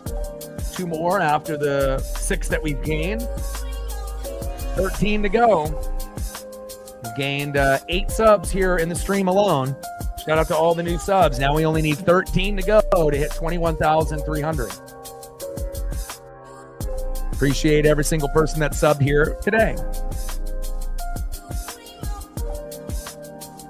Take a look at stats here real quick between, obviously, the short term of Tyler Alexander and George Kirby. So Alexander, 1.1 innings pitched, 1 hit, no earned runs, 1 walk, 2 Ks, 30 pitches, 20 strikes, 4.71 ERA. And then George Kirby had himself in a little bit of a jam, but got out of it. 3 innings pitched, 4 hits, 2 earned runs, 2 walks, which is rare, 4 Ks, 57 pitches, 34 strikes with a 4.20 ERA. Top of the 4th inning, 7-2 Mariners. Trident's up. And just a quick recap. In the bottom of the 1st, Naylor homered to right, 450 feet. Raleigh scored, 2-0 Mariners. Meade singled to right. Luis Robert Jr. scored from 3rd, 2-1 Mariners. Then Cal singled to right in the bottom of the 2nd. Canzone scored and Crawford scored. Arozarena hustled to 3rd and was safe, 4-1 Mariners. Then Julio homered to left center on an 0-2 count. Arozarena and Raleigh scored, making it 7-1 Mariners. And then Benintendi singled to right. Baldwin scored, Sosa to 2nd, making it 7-2. So it's not like we're fully running away with it. Definitely White Sox are trying to chip away, but we'll see if we can stop that to a halt at some point here. First pitch from Kirby to Teal, takes a strike looking, low and in the zone. 0-1 count. 0-1 pitch, high and away. 1 ball and 1 strike from Kirby to Teal. 1-1 pitch, takes a strike looking right down the middle. 1 ball and 2 strikes from Kirby to Teal. 1-2 pitch, fouled off with the knuckle curve, low and away. 1 ball and 2 strikes from Kirby to Teal. Top of the 4th, 7-2 Mariner lead. MLB Network global broadcast. And so far, we've been mashing. Maybe not as much as the Blue Jays beating the Rockies 20-1 today, but, we're getting there. We're a third of the way there. 1-2 pitch, fouled it off right down the middle with that slider.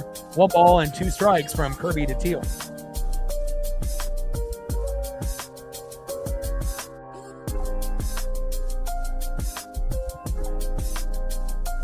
One-two pitch, and Teal grounds out to 2nd with that knuckle curve. 1 away.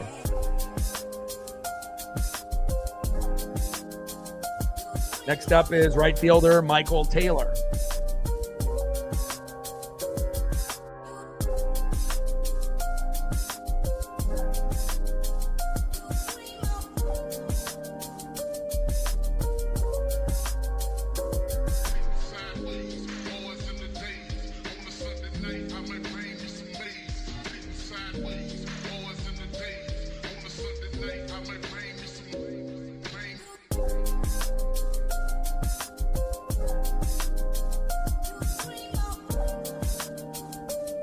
One pitch, low and at the hips. 1 ball and 1 strike from Kirby to Taylor.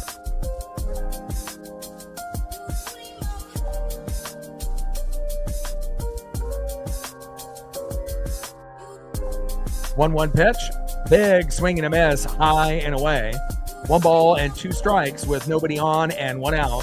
7-1 Mariner lead, and now 7-2, and hopefully we'll keep it at 2 for George Kirby.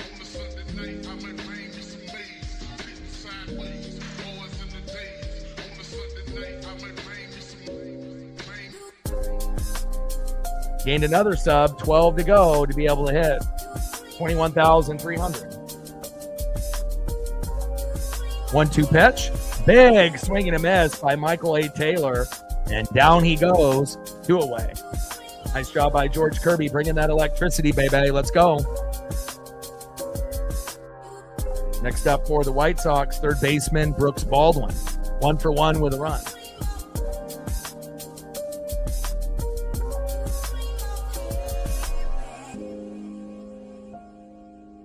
And we gained another sub, 11 to go.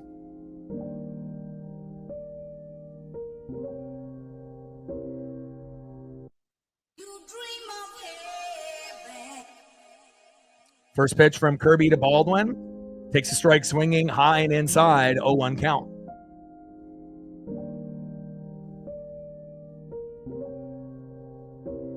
Oh, 1 pitch. Low and away with that knuckle curve. 1 ball and 1 strike from Kirby to Baldwin. 1-1 pitch.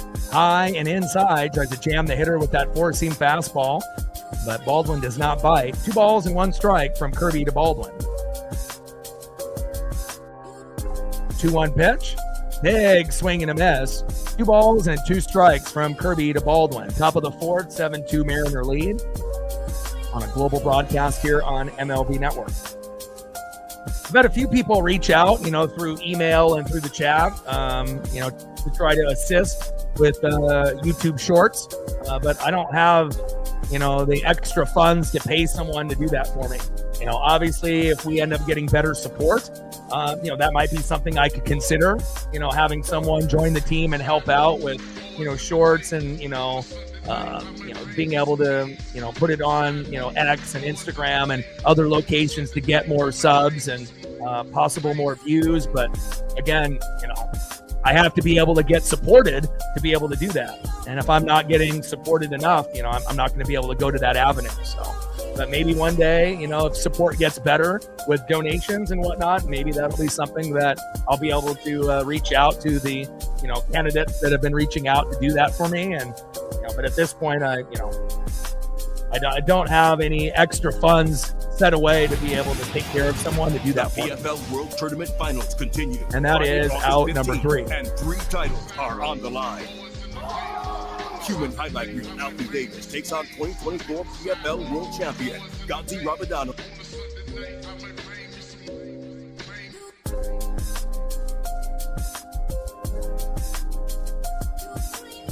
All right, let's go to the bottom of the 4th inning and see who's up next here for the Mariners.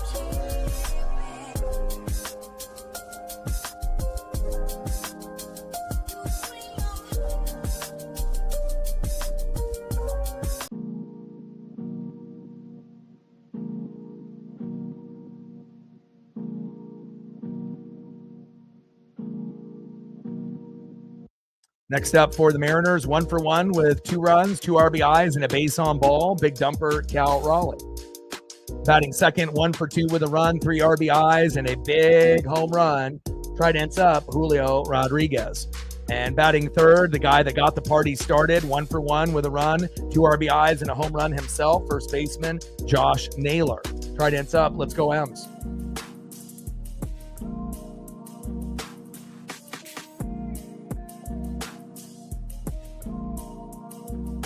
Gained a few more subs. Now we only need 9 more to go to hit the goal.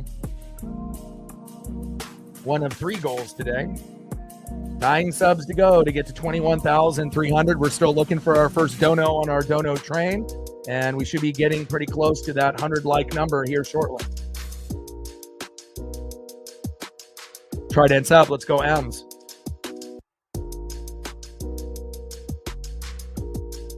All right, looks like we've surpassed the 100 number. We're at 110, so the next goal will be 125. And now we're at 111. 14 more to go to get to 125, and once we hit 125, we'll shoot for 150.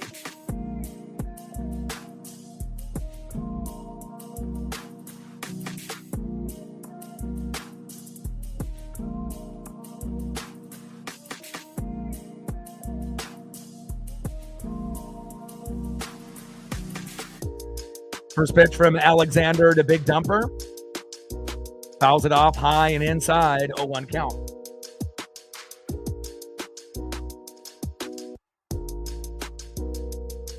Yeah, I figured you would be in the chat at some point, asking about it and whatnot. So, but maybe one day, it's just, at this point, with all the bills and everything that I have, even though I am full time, some days are going to be, better than others. Some days we're going to be sitting at, 100 or 200, on the dono train for a single stream. And sometimes we're going to be sitting, at a low number, 20 or less, or sometimes at a 0. And we're waiting for people to be able to support, to be able to, get that number up. So.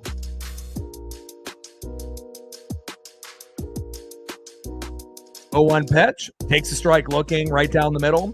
No balls and 2 strikes from Alexander to Big Dumper. 0-2 pitch. High and away with a 4-seam fastball. 1 ball and 2 strikes from Alexander to Big Dumper. Let's go, Cal. We're looking for home run number 43. Let's go. 1-2 pitch. Low and away. 2 balls and 2 strikes from Alexander to Big Dumper. 2-2 pitch. And popped up, back, and flight out to center. And that is 1 away. Next up for the Mariners, center fielder Julio Rodriguez. Already has a 3-run blast, scoring Randy and Raleigh. See what we can get here out of Julio Rodriguez. Could this be a 2-home-run game for Julio? Let's go, J-Rod. Trident's up.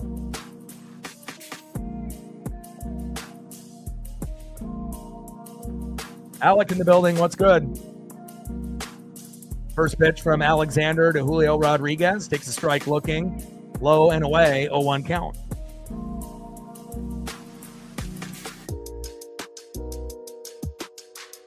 Oh-1 pitch. Takes a strike looking high and inside. No balls and 2 strikes from Alexander to Julio Rodriguez.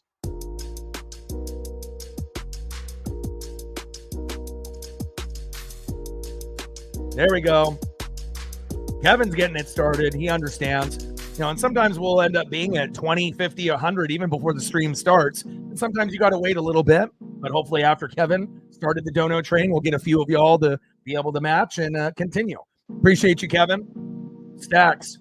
Racks with a little Cactus Jack. Bang, bang. We're at 5, 95 to go to hit the goal. Appreciate you, Kevin. If there's anything that you want to see photo-wise, let me know, and I got you. And down goes Julio, 2 away.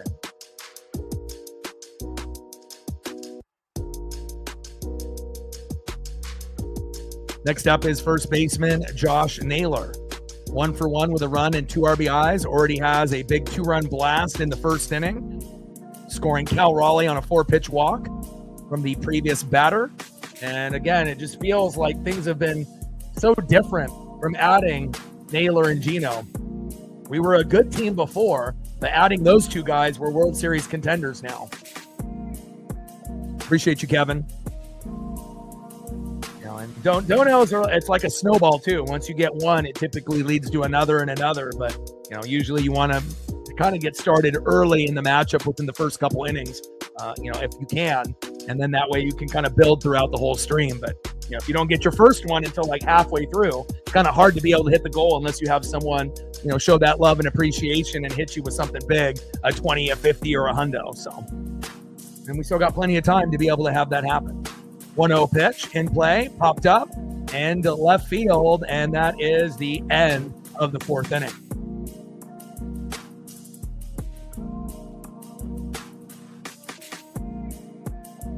Let's go to the top of the 5th and see who's up next for the White Sox.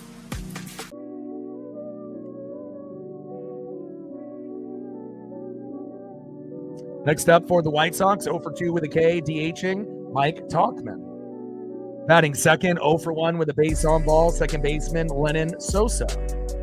And batting third, the former Red Sox left fielder Andrew Benintendi. Trident's up. Let's go, Ems.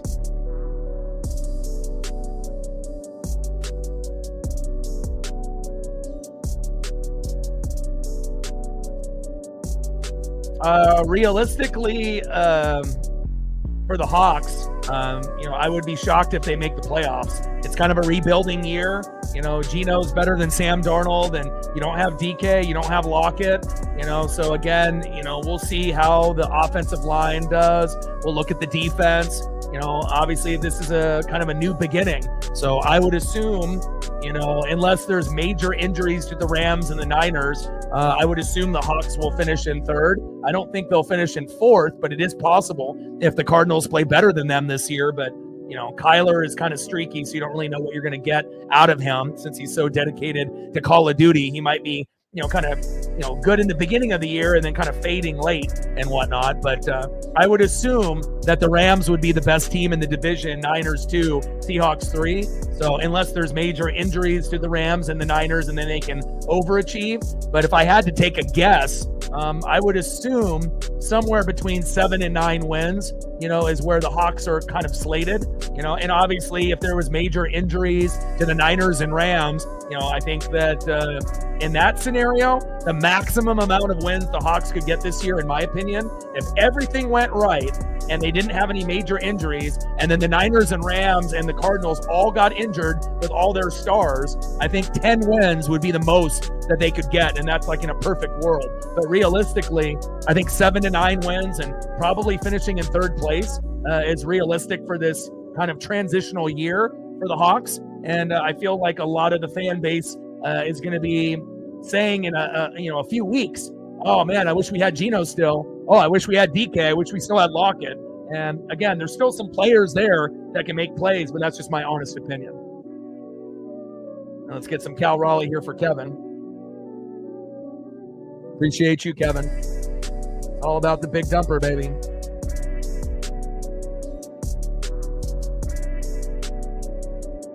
Appreciate you.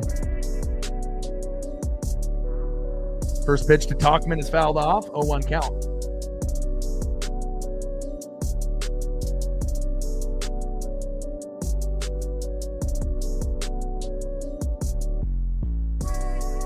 Big swing and a miss. 0-2 count from Kirby to Talkman. 0-2 pitch. Outside. 1 ball and 2 strikes from Kirby to Talkman. 1-2 pitch. Splitter. Singled right up the middle. And that's a nice base knock from Talkman. Next up is second baseman Lennon Sosa. 0 for 1 with a base on ball.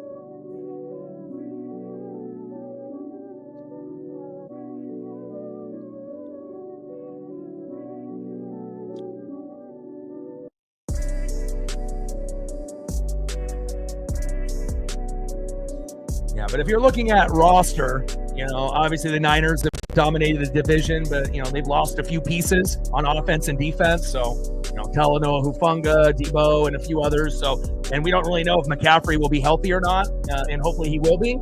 But again, it's not going to be as easy for the Niners, Kevin, and I know you know that as well. It's definitely going to be a battle with the Rams, but we should be able to see some good football in the NFC West. It's like Tampa and Atlanta will battle it out for the NFC South crown that Tampa's trying to win 5 years in a row. And then you're going to see, Detroit, Green Bay, Minnesota battle it out. And then obviously the Eagles will be the cream of the crop in the East. And then, and then obviously the Commandos should be right there with them. You never know what could happen in that particular division. And, we don't really expect a whole lot out of the Cowboys or the Giants. So 0-1 pitch, takes a strike looking right down the middle. No balls and 2 strikes with a runner at first and 1 out. 0-2 pitch, big swing and a miss. And that is strike 3. Nice job by George Kirby. And based on Kevin's generosity, it leads to another. Thank you, David, with a tenner. Every dollar counts. And again, for everyone that does donate, you're not just donating to a YouTube channel, you're donating to somebody's dream. And that's the reality. Bang, bang. And again, I've been doing this for 13 years. This is my 9th year on YouTube. And I plan on doing this for the rest of my life. I've been full-time for 3 or 4 years. And again, it's a lot of blood, sweat, and tears. And everything, that gets donated to the channel literally just goes towards paying the internet bill, the streaming fee, taking care of my pup, just the basic stuff so I can continue doing this dream full-time. So thank you so much. Appreciate you, Kevin. Appreciate you, David. We're at 15, 85 to go. 0-1 pitch, takes a strike looking right down the middle. No balls and 2 strikes from Kirby to Benintendi.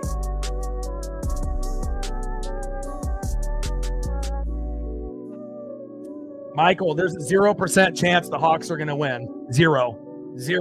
You have to look at the roster, look at the draft picks, look at the depth chart. Not going to happen. I mean, even if there was injuries to the Niners and Rams, they still probably wouldn't be able to overtake first place in the West. Now, down the road, if they can build the team up, but again, losing your starting quarterback, your 2 best wide receivers, you'll see.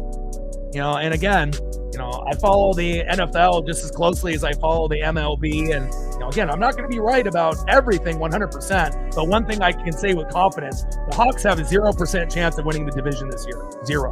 Not going to happen. And that's okay. You guys have already been, pretty good for a few years. Sometimes it's good to go one step backwards to go 5 steps forward. And again, to think your team is going to be better than it has been with no Gino, no DK, no Lockett, you have to look at the roster, my guy. It's just not going to happen. That's just me speaking truth. Yeah, but that's not a realistic homer statement, though. You can be a homer and whatnot, but you have to be able to look to see what the Rams and the Niners have as well, as Luis Robert Jr. lines out to left, and that is out number 3. Hole of the Fiver. Appreciate you. Hopefully work has been going well. Stacks, racks with the little Cactus Jack. Bang, bang.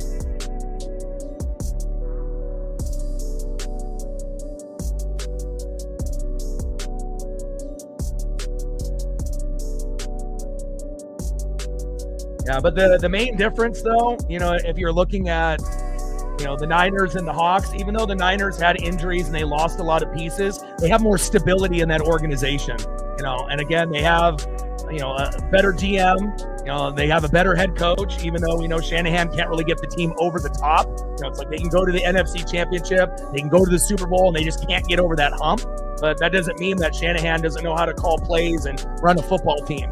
So, it's one of those things. It's going to take a lot, even with the injuries to the Niners. The Rams are, clearly the best team in the division. And again, in a couple years, we'll see if some of these draft picks end up, making a big difference and they can kind of recreate another Legion of Boom 2.0. But again, Darnold was good when he had a good offensive line and a good defense with the Vikings. The offensive line for the Hawks is not very good. Defense has been improving under McDonald, but it still is nowhere near, some of the other teams in the NFL. So again, if you don't got a consistent O-line, D-line, defense, and, coaching and play calling is kind of up in the air, on top of losing your quarterback and your 2-star wide receivers and kind of traditionally having your running backs get hurt pretty often, that doesn't really scream, NFC West champs, in my opinion, or a lot of others. So again, we'll see where it goes.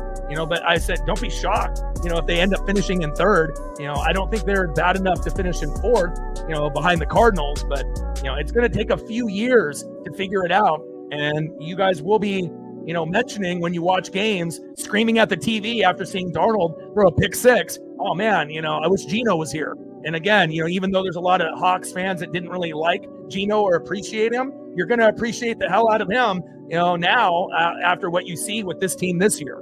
And again, there's going to be some good moments, with the Hawks, but there's going to be a lot of hair-pulling, frustrated moments where you're going to be screaming at the fucking TV. And again, when you're rebuilding, that's what happens. It's not going to be often that you get rid of a bunch of players, and you're still kind of in that rebuilding process thinking that you're just going to win 12, 13 games. Not going to happen.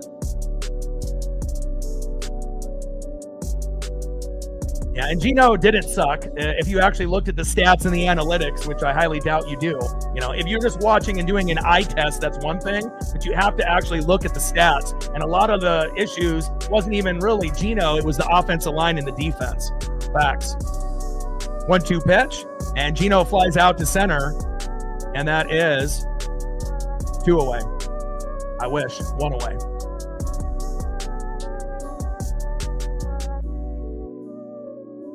Yeah, but even with all those things that you're saying about the Niners, more than likely they're going to be better than the Hawks this year. That's just being honest.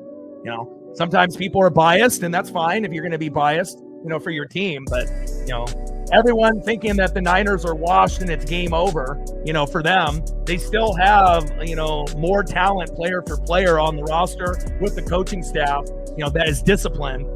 To think that you're going to go from, what do you actually think Sam Darnold's going to do? You think he's going to be the same Sam Darnold that he was on the Vikings on the Hawks? Not going to happen. And if you thought Gino sucked, well, wait for Sam Darnold. You'll see.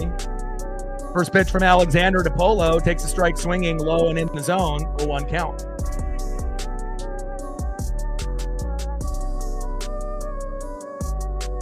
sad thing is, though, is even if Christian McCaffrey got hurt, they could still win more games than the Hawks this year, even if McCaffrey's out the whole year. You know, they can plug and play anybody at that position and still get results. 0-1 pitch, big swing and a miss, low and away. No balls and 2 strikes from Alexander DePolo. 0-2 pitch, high and away. 1 ball and 2 strikes to Jorge Polanco. Come on, Polo. 1-2 pitch, big swing and a miss. A nice punch out there by Alexander. That is 2 away.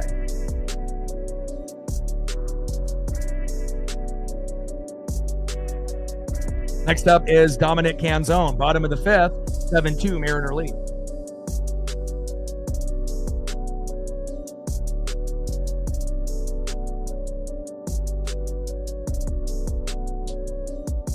First pitch from Alexander to Canzone. Takes a strike swinging, high and away, 0-1 count. 0-1 pitch, low and away with the sweeper. 1 ball and 1 strike from Alexander to Canzone. I'll be doing plenty of football. I'll do, Monday night, Sunday night, Thursday night. Obviously we'll be doing college football as well. We'll be doing a little bit of everything. And then once football is over, we'll be doing a little bit of basketball, NBA, NHL, NASCAR as Canzone grounds out to second. But again, if you're looking at, the Hawks and the Niners and you compare them to what the Rams have, what the Buccaneers have, what the Lions have, what the Eagles have, what the Commandos have, and again, some of the teams that were good last year, they take a slight step back, but if you are really being honest with yourself and you're, a Niner fan or you're a Hawk fan, those teams don't even come close to some of the other teams that, are in the NFC. And the only way that you're going to be able to catch up to those teams if those teams have major injuries, like season-ending injuries to superstars. That's plain and simple. If you actually look at the roster on how the team is built, offense, O-line, D-line, defense, coaching, play calling, it's going to take a lot for some of the teams that are in the middle to be able to get towards the top. And again, you're always going to have a team or two that goes first to worst, worst to first. You're going to have teams going kind of different directions, right? Sometimes third place to first place. Worst to first. It happens every year. Just because you were good the previous year doesn't guarantee that you're going to be good the next year. That's true. But depending on how the team is built, if they still have the same coaching staff, if they still have the same kind of core guys, sometimes you're going to have a few years in a row of quality play, like the Eagles, like the Lions, like the Buccaneers. And then we'll see how the other teams kind of play out. But, it's going to be, I think, a pretty long year for a lot of people. And again, it's always good to have, high hopes. But you also have to be realistic with it, comparing not only what your team looks like, but also the other teams in the division, as well as the other teams that are in the NFC or AFC, depending on what fan you are in that particular aspect. Let's go to the top of the 6th inning, 7-2 Mariners.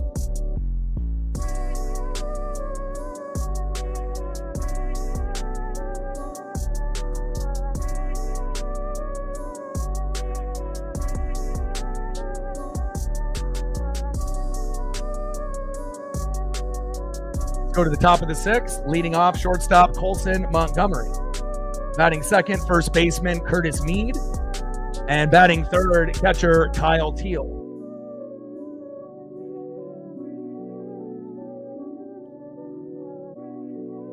So, Michael, what happens when you guys end up going 7-10? Then what are you going to say? If you end up getting in 3rd place or 4th place, what are you going to say then? If they end up only winning 7 games or 8 games?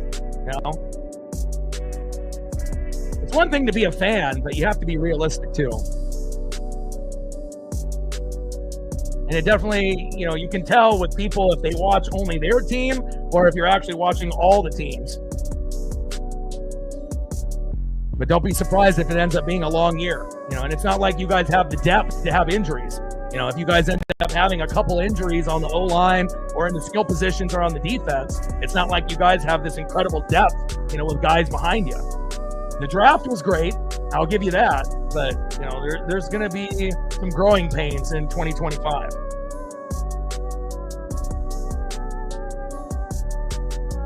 Two-one pitch. Takes a strike looking high and away. 2 balls and 2 strikes from Kirby to Montgomery. 2-2 pitch, high and inside. 3 balls and 2 strikes here in the top of the 6th. 7-2 Mariner lead.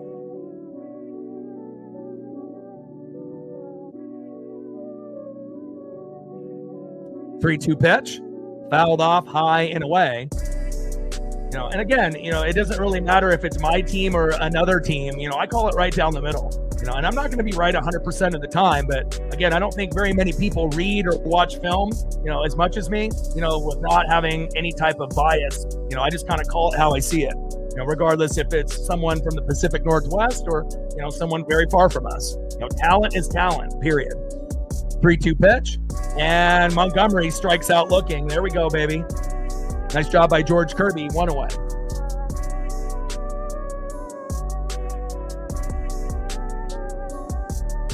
Next up is first baseman Curtis Mead.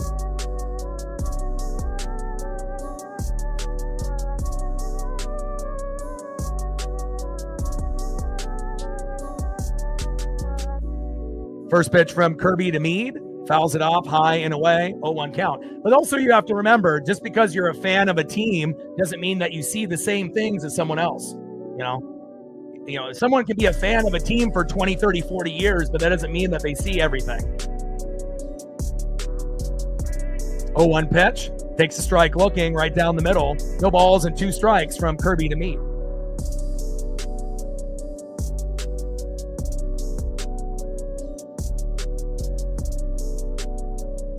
Oh, 2 pitch, high and away. 1 ball and 2 strikes from Kirby to Mead.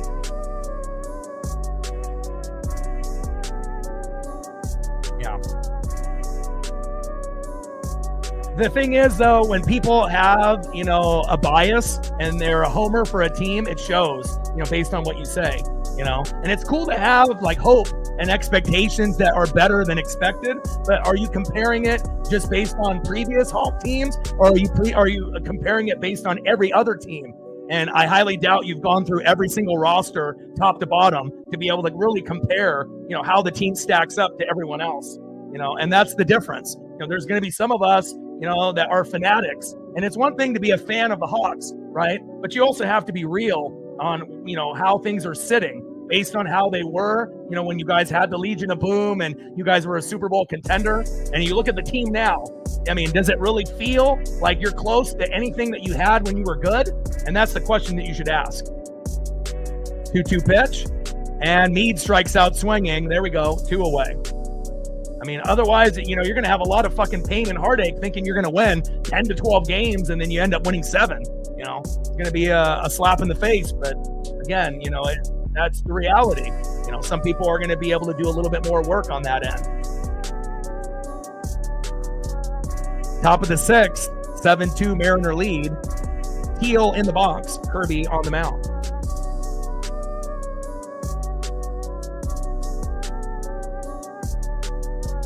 First pitch from Kirby to Teal, low and away, 1-0 count. 1-0 pitch, big swing and a miss, low and away. 1 ball and 1 strike with nobody on and 2 outs. 7-2 Mariner lead.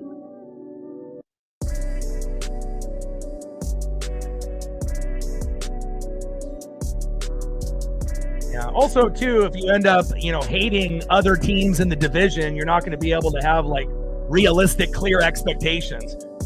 Hawk fans hating the Niner fans hate the Hawk fans. But the reality is, realistically, neither team is going to do anything this year, not compared to the Eagles or the Commandos or the Bucks or the Lions or the Rams. Now, there's going to be a few bubble teams that might be able to do something, but, you have to be able to look at the total product, top to bottom. GM, coach, draft, depth, O-line, D-line, defense, coaching, coordinators. It's not just, we made a few additions, we're going to be great. If it were that easy, everyone would be good. 2-1 pitch, big swing and a miss, low and away. 2 balls and 2 strikes from Kirby to Teal.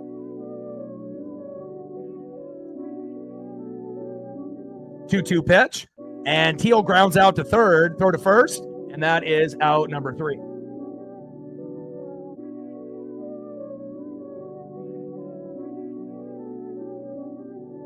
Yeah, but you also realize, Michael, if you actually looked at the stats and analytics, the Hawks have one of the worst offensive lines in the game.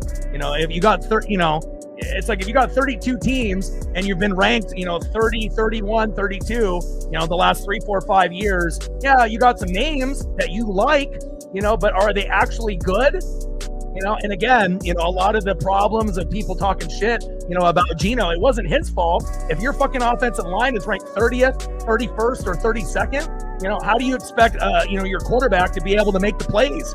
And again, when he makes mistakes, everyone is going to put the blame on the quarterback. When he ends up making a great play, he gets, the love and the pub. But realistically, Geno got a lot more hate than he deserved because the line stunk. It wasn't good. You can still like some of the players, but realistically, they're not really as good as you think.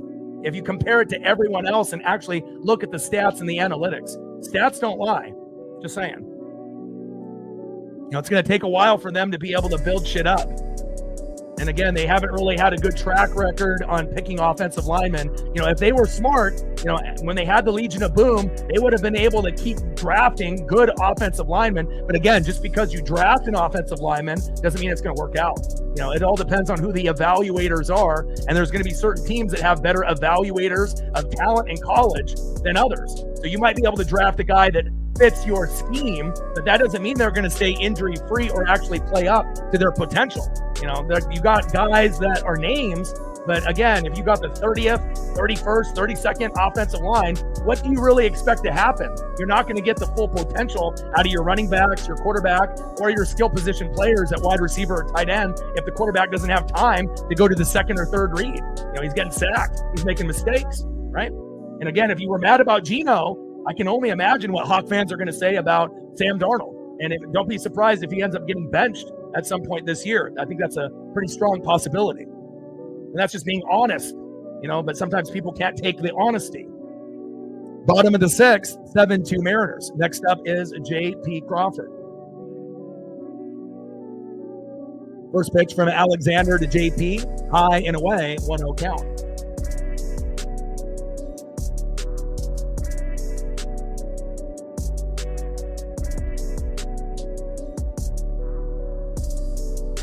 Yeah, Geno's the quarterback, but again, if you have a shitty O-line, it's not on him. If you don't have a good O-line, D-line, defense, coaching, and play calling, you're not going to do shit ever.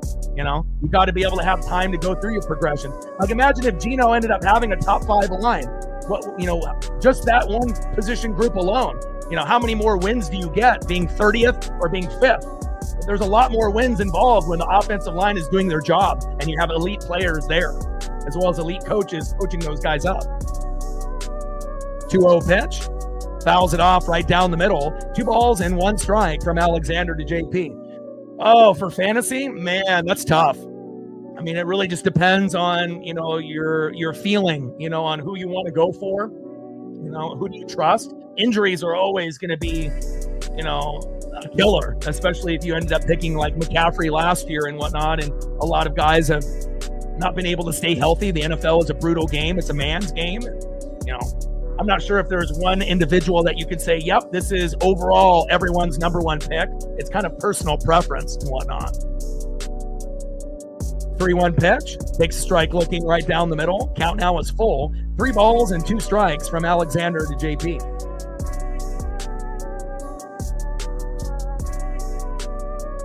3-2 pitch.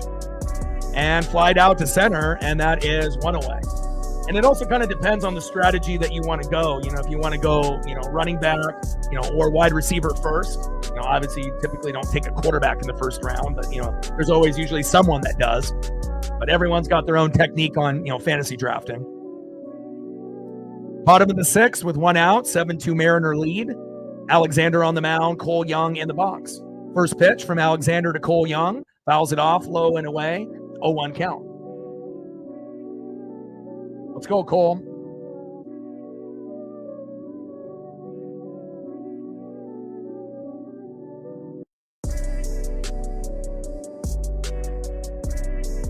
Oh, 0-1 pitch, high and away. 1 ball and 1 strike from Alexander to Young.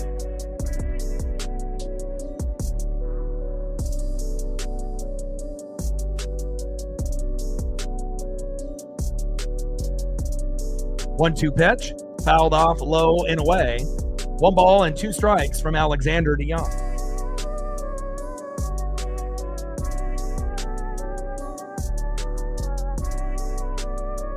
I wouldn't be able to give you that answer right now, Kevin. Again, I would have to be able to, kind of look at every single team, and based on, potential, carries and targets, everything is calculated by me. When things are said on this channel, I'm just not shooting off the hip. Everything is based off stats and analytics, and everything that is done by research and film. So, I'm not just shooting off the hip ever. It's always, research. So I wouldn't be able to give you an answer right now. 1-2 pitch. Incoming here. And down goes Cole Young, 2 away. Next up is Randy Arozarena. First pitch from Alexander to Arozarena, fouls it off right down the middle. 0-1 count.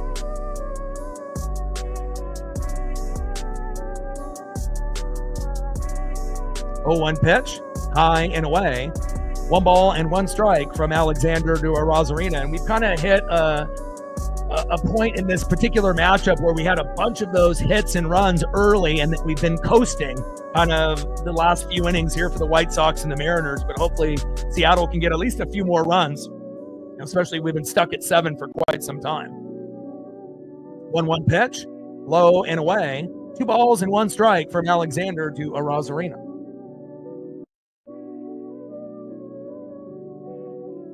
Demetrius in the building. What's good?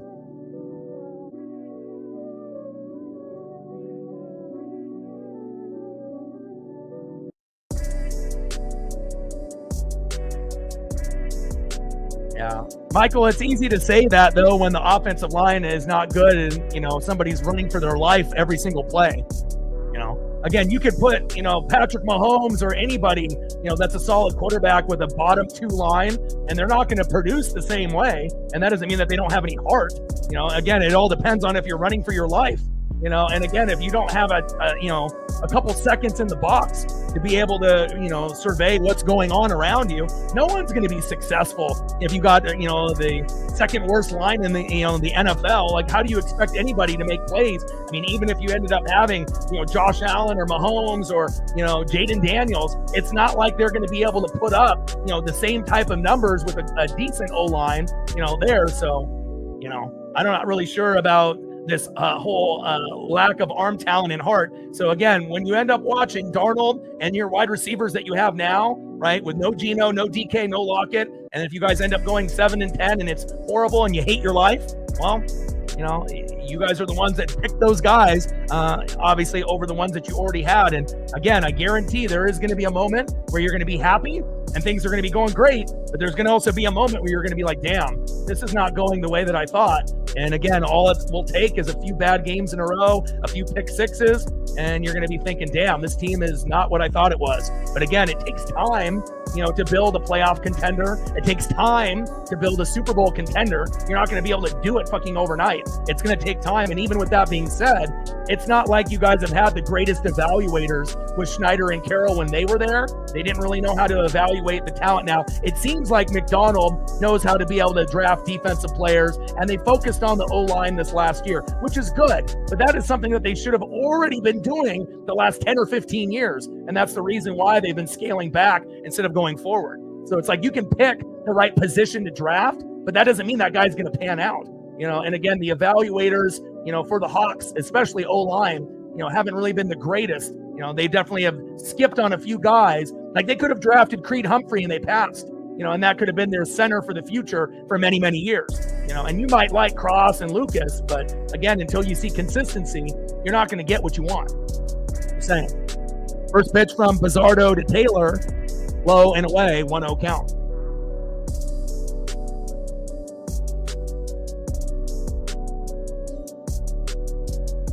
Okay, well, if they end up having major injuries and then they go 5-12, then maybe you will be hating your life. Then you can get a high draft pick and then maybe you get somebody good. 1-0 pitch, fouled off high and inside. 1 ball and 1 strike from Bizzardo to Taylor. I'm no dummy, man. Like I said, all I do is read and watch film. So you got to realize that I'm not like a lot of these other YouTubers out there that copy other people and they don't really know what they're doing and they just kind of go with the flow of other people's opinions. Everything is just, from me, myself, and all the hard work that we put in. 1-2 pitch, fouled off high and inside. 1 ball and 2 strikes from Bizzardo to Taylor. Let's go, Edward. And Edward has been solid for us, our best bullpen guy as far as consistency. We love Brash, we love Mooney, and we hope that Gabe ends up being a little bit more consistent. But I love me some Edward Bizzardo.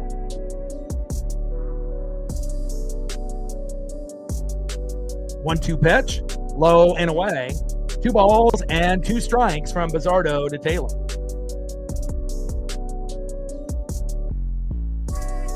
2-2 pitch. Low and away with the sinker. Count now is full. 3 balls and 2 strikes with nobody on and no outs. Top of the 7th. 7-2 Mariner lead.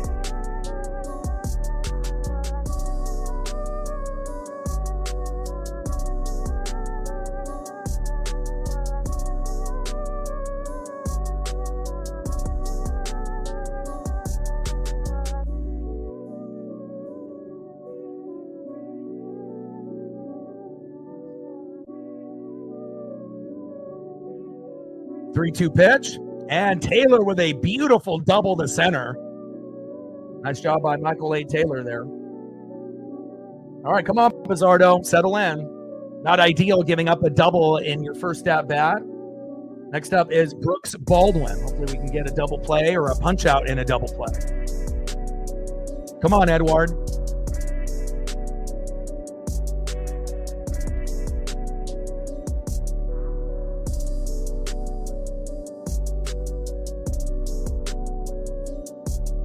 First pitch from Bizzardo to Baldwin. Big swing and a miss right down the middle, 0-1 count. And we gained 5 more subs. Now we only need 4 to be able to hit 21,300. So we've gained, how many have we gained today? We've gained 17. Wow. 17 subs we've gained. 4 more to go to hit the goal. 0-2 pitch. And strike 3 looking there on Baldwin. Nice job by Bizzardo. I love it. There we go. 1 away. Down goes Brooks Baldwin. And nice for Bizzardo to make up for that double that he just gave up. Bring that electricity, baby. 3 pitches, 3 strikes. We love it. Next up for Bizzardo, DHing Mike Talkman. 1 for 3 with a K for Talkman.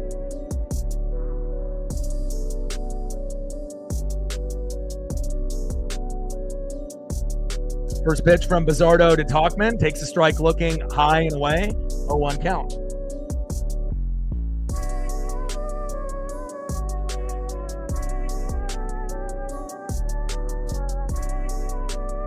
One pitch, low and at the knees. 1 ball and 1 strike with a runner at second and 1 out. 7-2 Mariner lead here on MLB Network, a global broadcast. And a lot of these runs were early in the matchup, and both teams have kind of been coasting, the last few innings here. But it still feels like we might be able to add on a few more, hopefully, before the game is up. But the White Sox have plans to add on as well. 1-1 pitch, back, gone. Mike Talkman. Oh my. Big blast with Taylor on board. 405 feet. Oh my. And just like that, 7-4 Seattle. Come on, Bizzardo. And that's one of the first times you've seen Bizzardo give up a home run in months. Come on, Bizzardo. I know he's given up 1 within the last maybe month and a half. So, it's not like he's giving up a whole lot. He still has been one of the more consistent guys in the pen. But now we have seen Brash, Bizzardo, and Mooney at times look a little bit shaky. And again, anybody that gives up a home run is not ideal, let alone a 2-run blast. And thankfully, we're still ahead, but this is not looking good. And look at this. Back. See ya. Lennon Sosa. Back-to-back home runs. And just like that, the Mariner lead is only 2. Unbelievable. Bizzardo. What happened? This is the first time Bizzardo has fucked up all year. And again, we've seen Brash give up a home run and an RBI, but most of the time, like 90%, solid. But this is like literally like the first time Bizzardo has shit the bed. I mean, I know we're, kind of on the back end of the season, but we haven't seen him give up back-to-back home runs all year. And hopefully we can get the bleeding to stop. And at this point, you may want to pull him. Next up is Andrew Benintendi, who is another individual that could give the damage. And again, we have to be so blessed and thankful that we're at 7 right now. Because if we're sitting at 3 or 4, based on these home runs, we might not come back. But luckily, we still have a 2-run lead, but now it doesn't feel comfortable at all. First pitch from Bizzardo to Benintendi. Takes a strike looking high and away, 0-1 count. And it does show you, even guys that are elite, they're human. They're going to fuck up. And also, the team on the other side also will have players that can make plays from time to time. 0-1 pitch, fouled off, high and away. No balls and 2 strikes from Bizzardo to Benintendi. 0-2 pitch, fouled off, low and at the knees. No balls and 2 strikes from Bizzardo to Benintendi. Come on, Ems.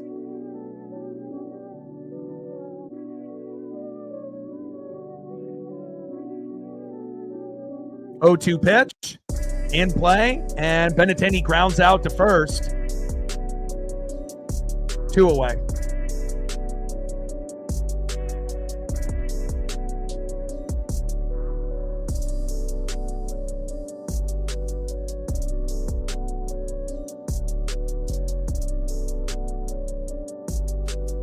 Next up, 1 for 2 with a run and a base on ball, Luis Robert Jr. First pitch from Bizzardo to Luis Robert Jr. Takes a strike looking right down the middle, 0-1 count. Oh my gosh. 0-1 pitch, fouled off, low and at the knees. No balls and 2 strikes. With nobody on and 2 outs, 7-5 Mariner lead, and thank God that we ended up having a great offensive game here today. But again, you got to think with 61 wins and 53 losses, this is the first time Bizzardo has had a bad outing. And normally with guys in the pen, they're going to have bad outings here and there and whatnot. And hopefully we don't see Bizzardo pitch like this ever again. 0-2 pitch, and there we go, and that is strike 3.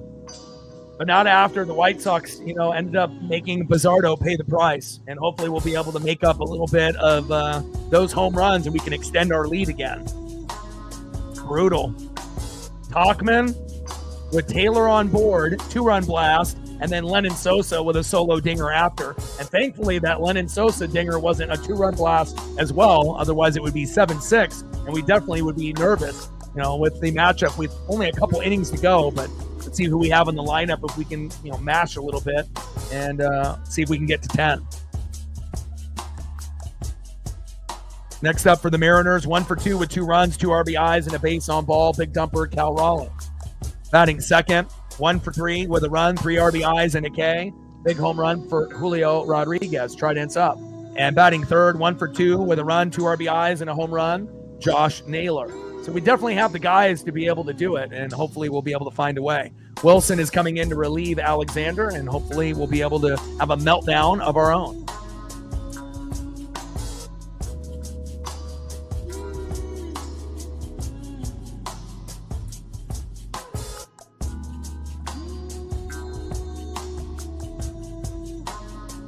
Trident's up. Let's go, M's. Kevin, David, Cole, anything you want to see photo-wise, let me know.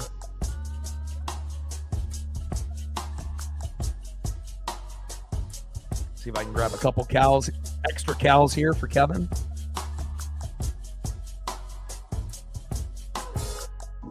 Bottom of the 7th inning, 7-5 Mariners. Let's go, baby.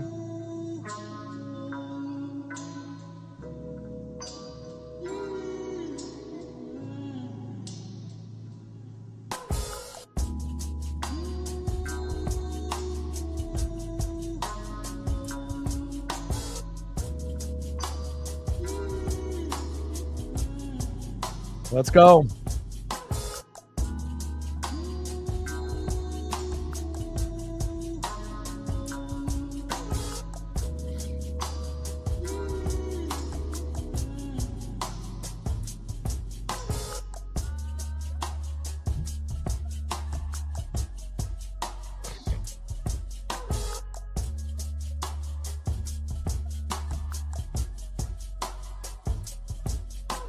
Yeah, they didn't do it yesterday, but you had a feeling that at some point that something like that could happen.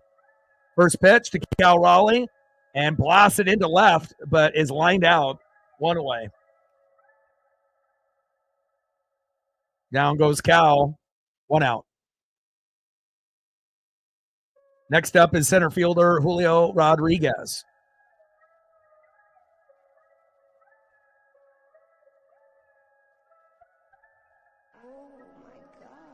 Steven Wilson enters the matchup.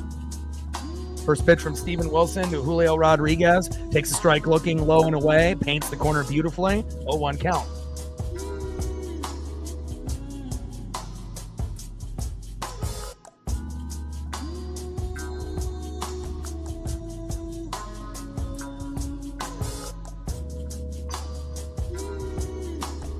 We got Logan Gilbert on the bump tomorrow, so I know a lot of us are going to be very confident that we can get the job done. But we definitely need to win this game so that way we have a chance for a sweep, especially on a team that we should. If this was in the beginning of the year, maybe, we win one, maybe two, but, with the addition of Naylor and Gino, we should try to be able to 2 out of 3, 3 out of 4. And there's going to be times where we are going to sweep in 3 games and 4 games. May not be often, but it feels like we have a better chance now than we ever did. 1-1 pitch, low and away. 2 balls and 1 strike from Wilson to Rodriguez.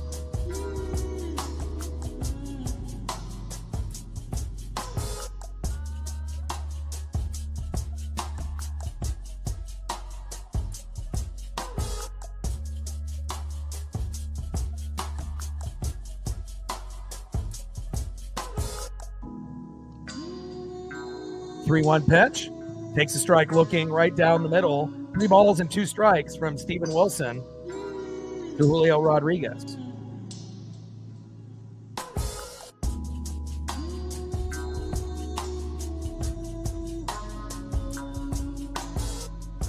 Wilson on the mound. Julio in the box. Let's go, J-Rod. 3-2 pitch. Great eye by Julio, and he takes a walk. Great job. There we go.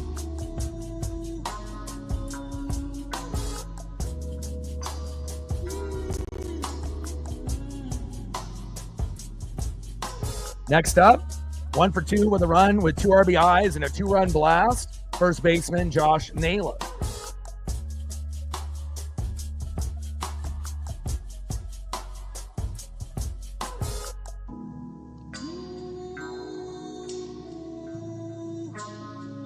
Yeah, and we might actually make that 3 days in a row with Logan Gilbert tomorrow.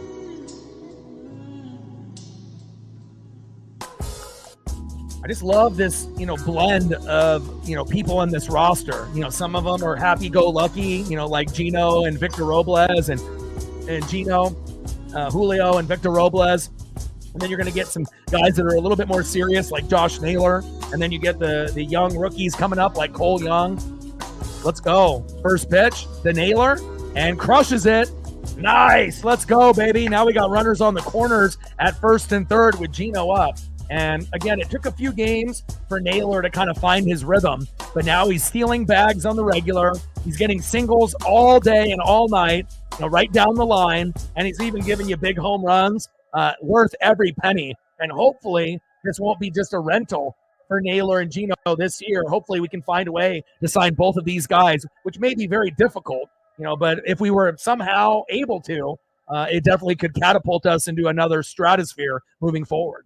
Next up is Eugenio Suarez. Bottom of the 7th. First pitch to Gino.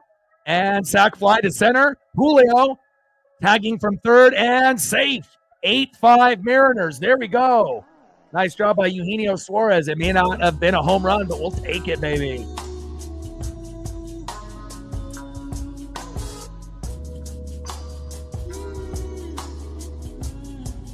Let's go. We got to make up for those home runs that we gave up there. And Julio's got great speed at third. They're not going to throw him out. Here we go. Next up is Jorge Polanco. Let's go, baby. Nice job, Gino. We know you can do it defensively, but you bring the good vibes only. Steven Wilson on the mound, Jorge Polanco in the box. 8-5 Mariners. I would love for us to be able to get to 10. I mean, especially when we were sitting at 7 for, it felt like a month. We got all these runs early, and then we were just kind of going through the motions. It's, same thing with the White Sox, but they didn't back down. They could have, and they kept fighting and scrapping and, clawing away. And, for them to get to 5, really impressive, because you got to think, if we didn't have Naylor and Gino, we might not even be at 5 ourselves. We might only be sitting at like 3 or 4. So we have to be very blessed with the team that we've been able to construct. And, we know that Dipoto and, obviously the ownership haven't been the greatest, but at least in the last 2 years, they've said that they were going to do something, and they have. And they've actually gone above and beyond even this year. So we got the best hitter in the deadline with Randy last year. We got Naylor and obviously Gino this year, as well as Tyler Ferguson. And, the bullpen lefty there from the Pirates. And I like the way that this team is flowing. Bottom of the 7th, 8-5 Seattle.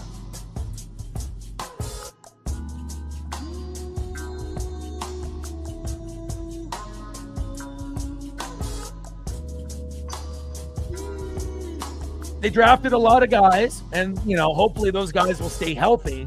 But you also have to realize, if you have like the 30th offensive line in the NFL, based on the guys that you drafted, do you really think you're going to go from 30th to like 10th? It's not going to happen, So again, it's nice that they finally addressed the biggest need on the team for years and years and years. But again, we don't know about injuries. We don't know how they're going to be able to match up against the others in the division and in their games, and hopefully everything goes well.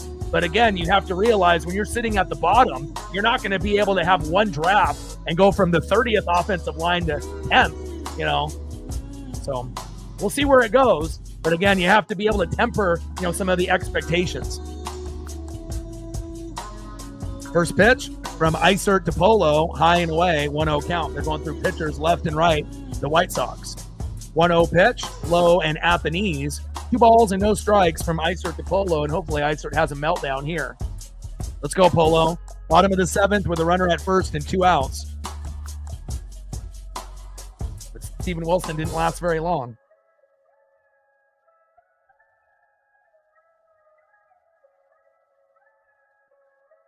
Let's go, Polo. And Naylor steals second. I don't think I've ever seen a big boy, who normally didn't steal a lot of bags, for the Guardians and the Diamondbacks. Jacob would know as a Guardian fan, but Naylor is just stealing bags left and right. I'm just in shock. 3-0 pitch, and that is a walk for Polo.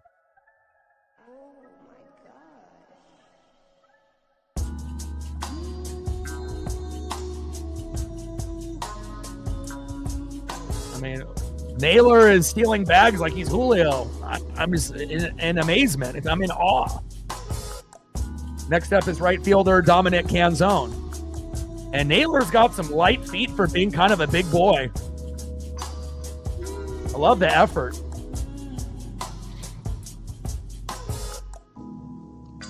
First pitch from Isert to Canzone, takes a strike swinging right down the middle, 0-1 count. How the Guardians looking lately, Jacob? I know it's been pretty rough, with the Guardians and, the Royals and the Twins. Everyone trying to catch up to the Tigers. Kind of feels like the Guardians might be, a little bit better than the Twins and the Royals at the moment. But, again, a lot can change between a series and 2. But hopefully you guys can get on a little bit of a streak. 0-1 pitch. Takes a strike looking right down the middle. No balls and 2 strikes with runners at first and second and 2 outs. 8-5 Mariner lead. 0-2 pitch, low and away. 1 ball and 2 strikes with runners at first and second and 2 outs.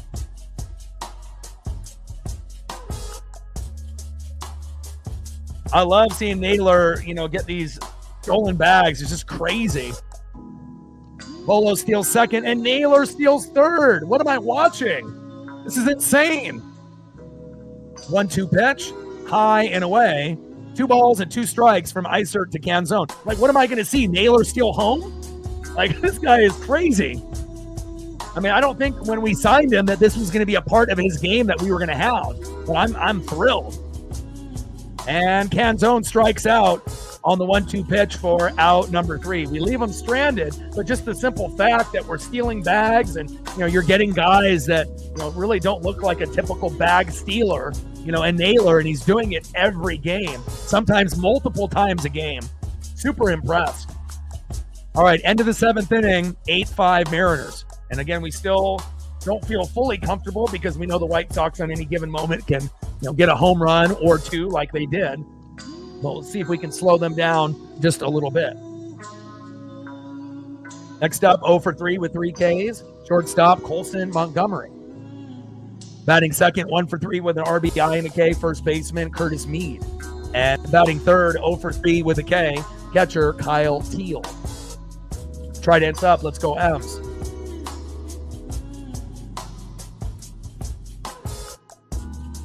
And we're at 127 likes, so we need 23 more to get to 150. So if you are in the room and haven't hit that like button yet, please do. We're definitely hitting some good numbers on that end. And we started needing, roughly 21 subs to be able to hit 21,300, and now we're only 5 away. Let's go. 16 subs gained here today, 5 more to hit 21,300. And Gabe Spire is relieving Bizzardo, and that is a smart choice. And again, it's tough seeing Bizzardo have his worst game of the season. But again, we're sitting at, game 114 before he had a bad game. I think we can live with that.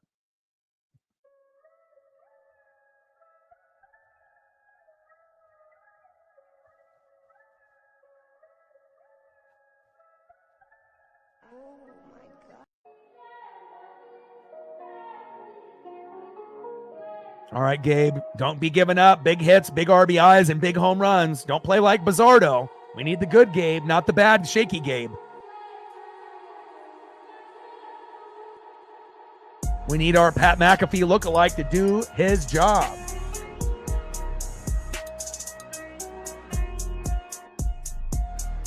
I saw that ESPN ended up buying the rights for NFL Network and Red Zone. Terrible. And it looks like WWE is also going to be a link to ESPN starting, I think, next year or the year after, either in 2026 or 2027. That is not good. Nobody wants to watch WWE on fucking ESPN. Nobody wants to watch Red Zone, or NFL Network through ESPN. That was one of the main reasons it was good, because it wasn't linked to ESPN, And now what's going to happen? Are you going to have to pay additional funds to be able to watch certain things? I'm not liking that one bit, but we'll see how it goes. First pitch from Gabe Spire to Montgomery. Low and away, 1-0 count. Now, Julio already hit a home run. I'm not sure if he'll get 2 this game. That's a lot.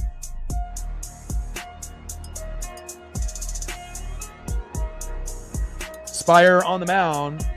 Colson Montgomery in the box. He's 0 for 3 with 3 Ks. Let's make it 0 for 4 with 4 Ks if possible. 1-0 pitch, fouled off, high and inside. 1 ball and 1 strike from Spire to Montgomery.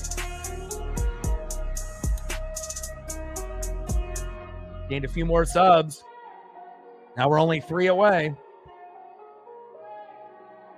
We've gained 18 subs.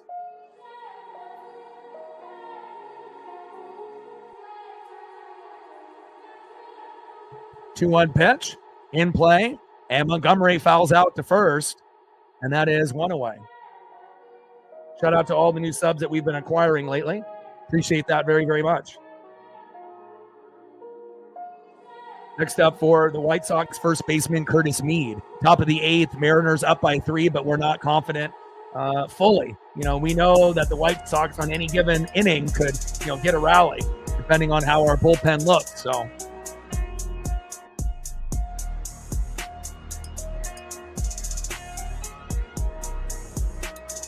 First pitch from Spire to Mead, takes a strike swinging, high and inside, 0-1 count.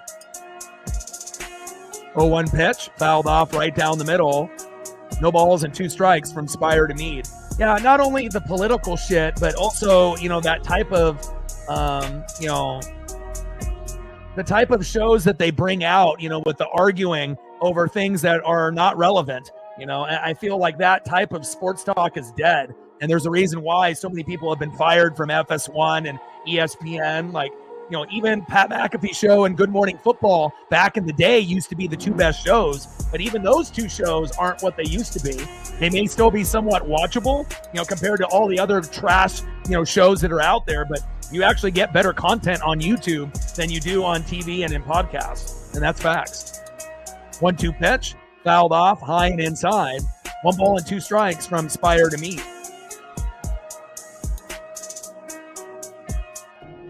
131, great job all day. 19 more to hit the goal, and we just need a few more likes to be able to hit or a few more subs to be able to hit our sub goal. And then obviously our dono goal, we're still a little bit behind the 8 ball, but at least we ended up getting a little dono train. We have Kevin, David, and Cole to thank for that. Appreciate you guys very much. 1-2 pitch, big swing and a miss by Mead, and down he goes. Nice punch out by Gabe Spire, 2 away. There we go. You Pat McAfee look-alike. That's exactly what we need. Bring that electricity. No RBIs, no singles, no walks, no plunks, no wild pitches, no home runs. Do your job. Nice job, Gabe. Next up is catcher in the 7-hole, Kyle Teal. First pitch from Spire to Teal. Swing and a miss, low and away. 0-1 count.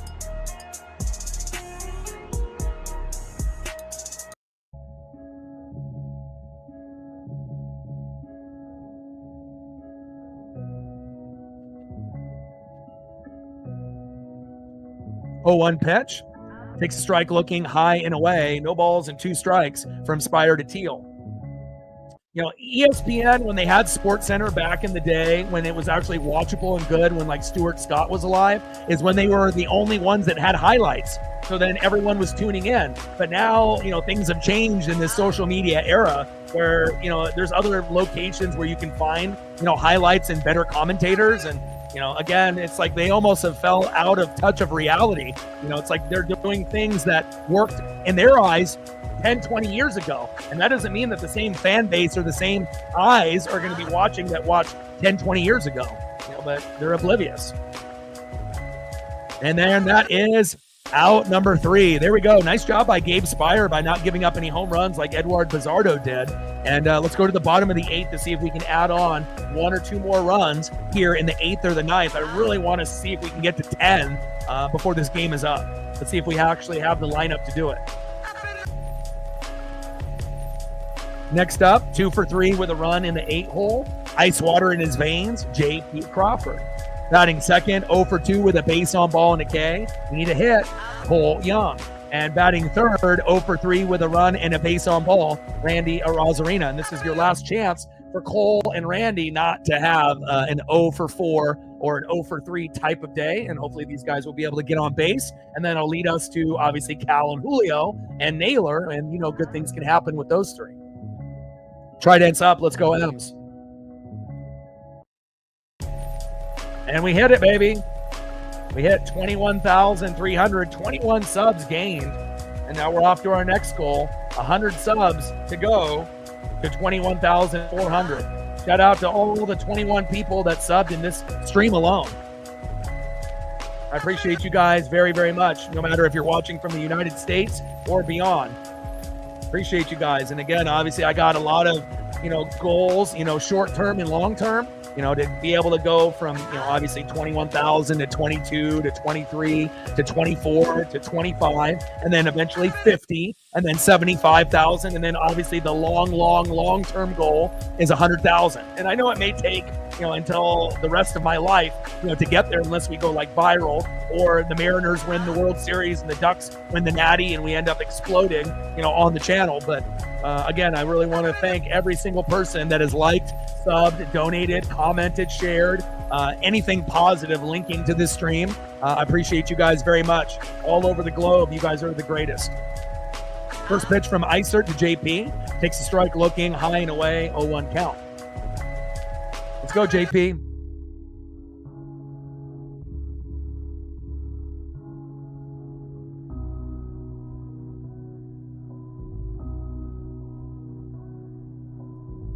Oh, 1 pitch, high and inside.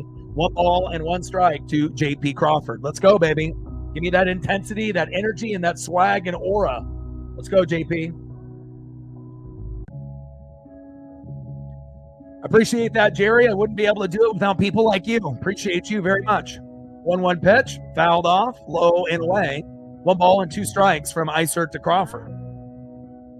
Global broadcast on MLB Network, a very entertaining game that started off with a lot of firepower early, and you had a few Ks here and there, but again, it's been all offense today, and hopefully we'll be able to finish strong. And the White Sox rallied twice, but we were able to kind of answer back, but we still need to be able to hopefully add on another run or two if we can. Wow, I can't believe that ball fell in between those 2 White Sox players there. And we're at 21,300, 100 subs to go to 21,400. You guys are awesome.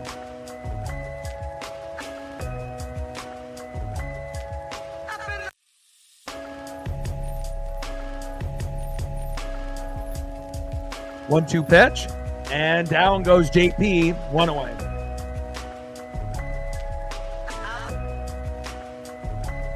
Next up for the Mariners, 0 for 2 with a base on ball and a K is Cole Young. Let's go, baby. Griffey loves it. First pitch from Isert to Young. Egg swing and a miss, low and away, 0-1 count.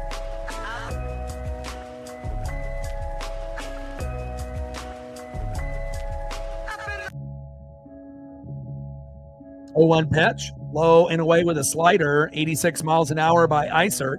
1 ball and 1 strike to Cole Young.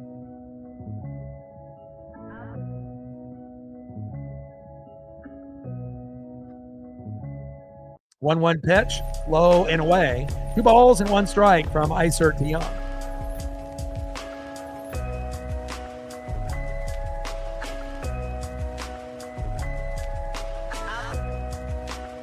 One pitch, fouled off, high and away.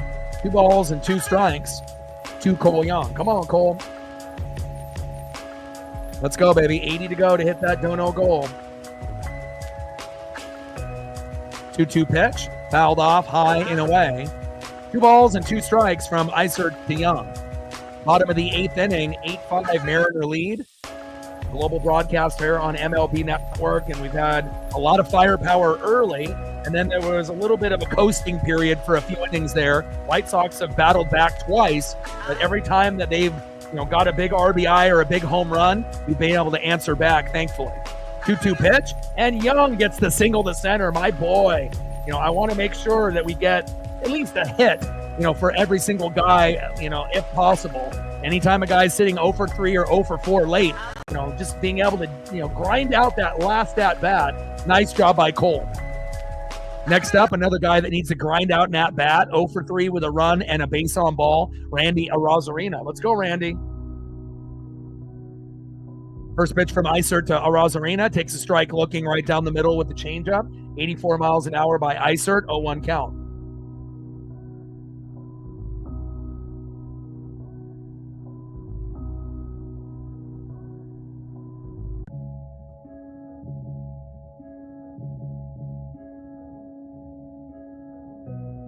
Oh, 1 pitch, big swing and a miss, low and at the knees. No balls and 2 strikes with a runner at first and 1 out. Randy, no double plays, my guy.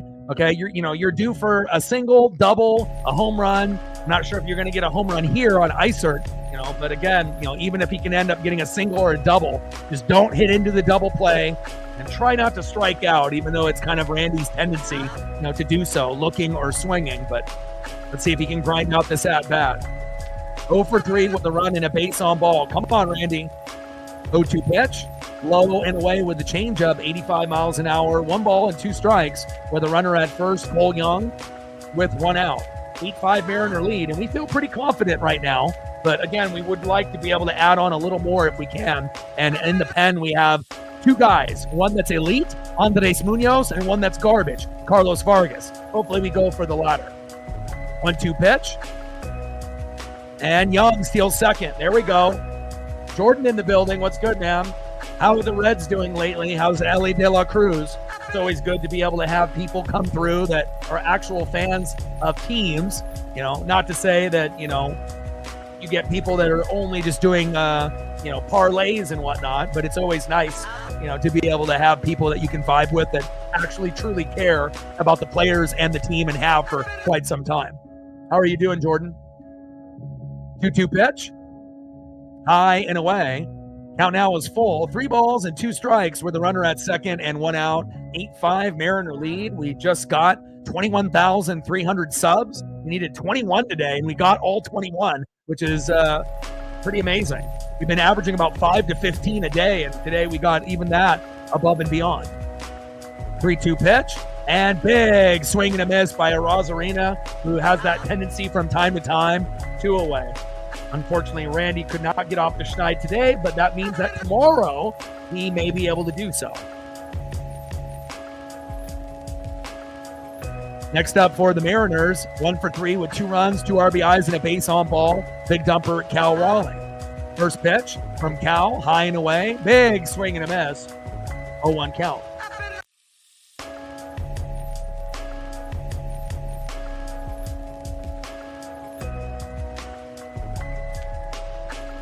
Oh, 0-1 pitch, big swing and a miss, low and away. He's batting from the right-hand side, obviously not the strong side, the weaker, but he has been able to increase his batting average about 100 points from last year to this year from the right side. We know he can blast home runs, from that side of the plate, but, if you're looking at his home runs, you're going to get a majority of them from the left and then about, 15, 16 from the right. So, and down goes Cal Raleigh. And again, Cal has been kind of in a little bit of a rut. He's still able to get hits, singles and doubles. He's still able to get RBIs, but he definitely is not homering at the same freakish pace when he got 38, and so obviously we know that he's not going to get 76 home runs. He probably won't even get 60, but it would be awesome if he can get somewhere in that 50 to 59 range. And then if he can get to that, obviously getting past Aaron Judge and getting to 63 over Judge's 62 in 2022 would be great. But obviously when you get a guy that normally plays, in the outfield or DHing compared to a catcher, it's a little bit different. But hopefully Cal will be able to heat up at some point. All right, let's go to the top of the 9th inning. And the White Sox are down by 3. Let's see who's up for them. And hopefully they're smart and bring in Andres Munoz. Why the hell would you bring in Vargas? If you bring in Vargas, they could tie the game up and we could lose. So hopefully they're smart and they do bring in Munoz. I don't even know why Vargas was warming up. That's pointless. But nice job by Gabe Spire. Bizzardo had his first bad outing in the pen all year. Not bad for being in, game 114 to have your first shitty game in the pen. But Bizzardo has been money. Bizzardo used to be one of our worst players on the team last year with Taylor Saucedo, and he has improved dramatically, and just kind of sucks to see him, give up all those home runs here today. But we're still with a 3-run lead, and let's see if we can still get the dub. Next up here in the top of the 9th, 1 for 3 with a run and a K, right fielder Michael A. Taylor. Batting second, third baseman in the 9-hole, Brooks Baldwin. And batting third, DHing in the 1-hole, Mike Talkman. Trident's up. Let's go M's. Like, sub, donate, comment, share. If you haven't smashed that like button yet, please do. Help us get to 150 likes before the stream ends. And we're also trying to be able to get to 100 on the Dono train. Suarez and every other player that anyone has in a parlay, unfortunately, is not going to hit because we're ahead. And again, the only way you're going to see Mariner players hit is if they tie the game up. And we go to extras, so. Let them know, Jerry.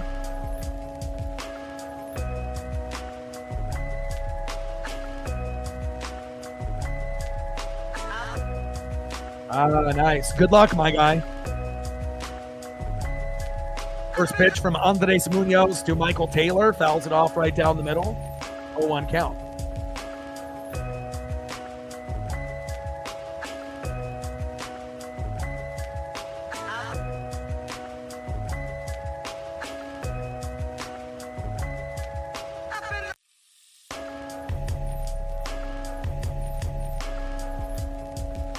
Oh, 1 pitch, high and inside. 1 ball and 1 strike to Michael A. Taylor. Top of the 9th, 8-5 Mariner lead. And again, we scored 8 yesterday, and we should have won 8-1, but then they decided to bring in Legomina and Kowar, and then we got a late cheap home run by Luis Robert Jr. And yeah, we won 8-3, but it would have been nice to be able to have Wu, pitch the 8 innings. It's not like he's going to be able to do that, that often in a season. And he's one of the only pitchers in MLB to pitch, 6 innings, through all his starts. 1-1 pitch, back. See ya. Michael A. Taylor homering off Munoz. Oh my. 8-6 Mariners. Wow. And again, thankfully we got to 8, because if we don't, we lose this game 100%. Come on, Munoz. This is like the first game we've seen Bizzardo and Munoz get roughed up. Next up is third baseman Brooks Baldwin. Come on, Munoz. And definitely out of character, for Bizzardo and Munoz to be able to give up 3 home runs combined. Unacceptable. 0-1 pitch, high and away. 1 ball and 1 strike from Munoz to Baldwin.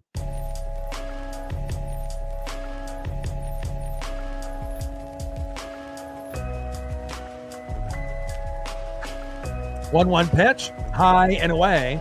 2 balls and 1 strike from Munoz to Baldwin. And I feel like sometimes Munoz has like the Castillo syndrome where, they throw right down the middle and they think they're going to throw through every hitter, and obviously Munoz has got more velocity than Castillo at this point in his career. But I feel like sometimes they get a little ahead of themselves, thinking that they're just going to smoke it, right past and throw through the hitters. But, no matter how good you are, if you get someone that's got good wrist and bat speed and you throw it right down the middle, you're going to get caught and you're going to get got. And that's exactly what happened. 2-2 pitch, low and at the knees. Now count is full. 3 balls and 2 strikes from Munoz to Baldwin. Yeah, Sosa has been homering lately. Yeah, he has been good. Agreed. And just like that is a 6-pitch walk. Not ideal here. And again, we were worried about the bullpen blowing the game, but not with Bizzardo and Munoz. Come on now. And Baldwin with a walk. This is making me a little nervous now. Next up, DHing Mike Tauchman. 2 for 4 with a run, 2 RBIs and a K. And Tauchman, ended up having a big play early. Homer to center with Taylor on board to make it 7-4. Don't get any fucking ideas here. First pitch from Munoz to Tauchman. Takes a strike swinging, low and in the zone. 0-1 count.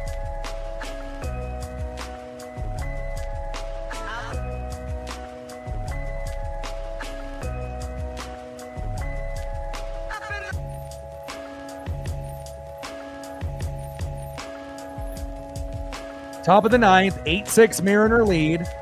1 ball and 1 strike from Munoz to Tauchman. And again, normally the Mariners, aren't letting, we're not usually getting to 8 runs. And obviously getting Naylor and Gino is a big part of this, good vibes only.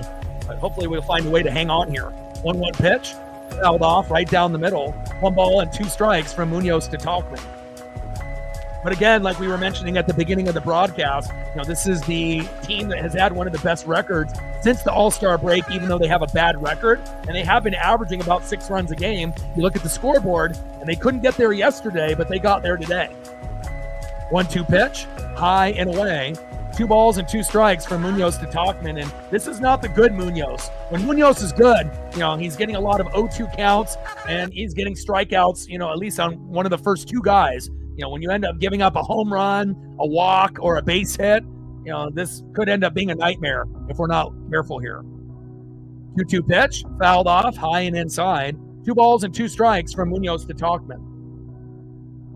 Let them know. Likes up, donate, comment, share. If you haven't smashed that like button yet, please do. We've gained 21 subs on this stream alone, but we are looking for 5 more likes to get to 150, and we're at 20 on the Dono train, 80 to go. Shep in the building. What's good, brother?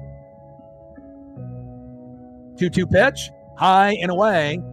Count now is full. 3 balls and 2 strikes from Munoz to Tauchman, and this is not the good Munoz here. We're going to have to pray that we can find a way here.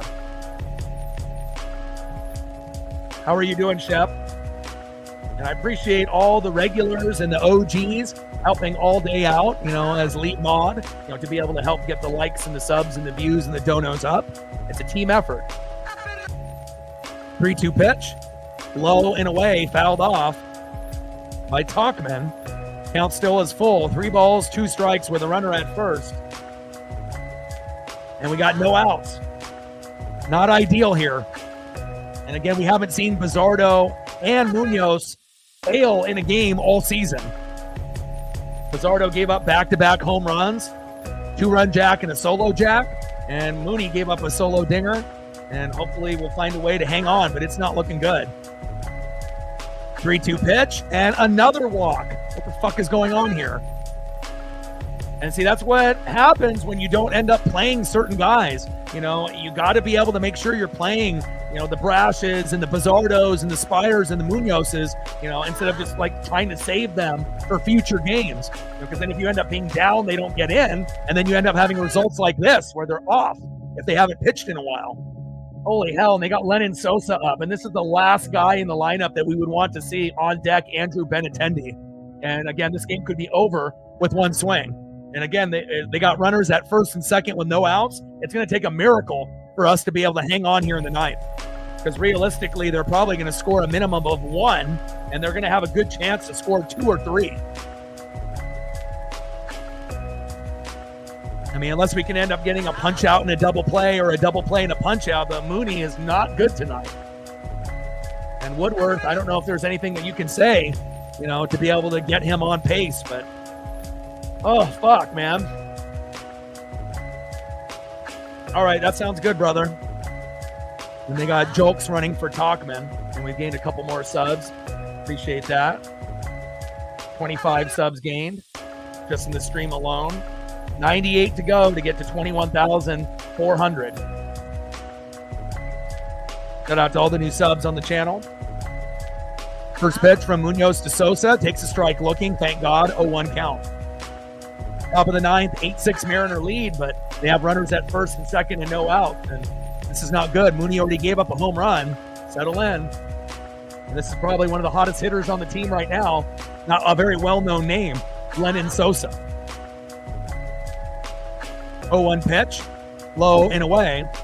1 ball and 1 strike from Munoz to Sosa. 1-1 pitch. Takes a strike looking right down the middle. 4-seam fastball, 97 miles an hour. Probably the best pitch in the 9th inning from Mooney. 1 ball and 2 strikes with runners at first and second and no outs. Come on, Mooney. We need a strikeout and a double play or a double play and a strikeout. It's not likely he can punch out 3 guys in a row. Not the way that he's pitched here in the 9th.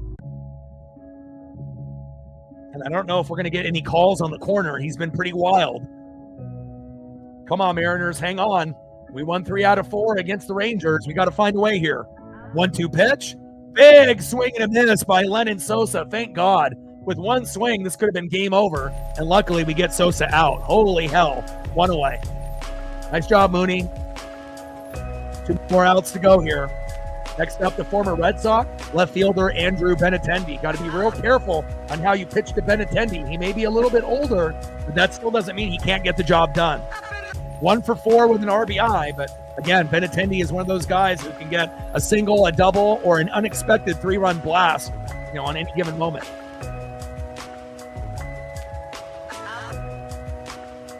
First pitch from Mooney to Benintendi. Takes a strike looking. 0-1 count.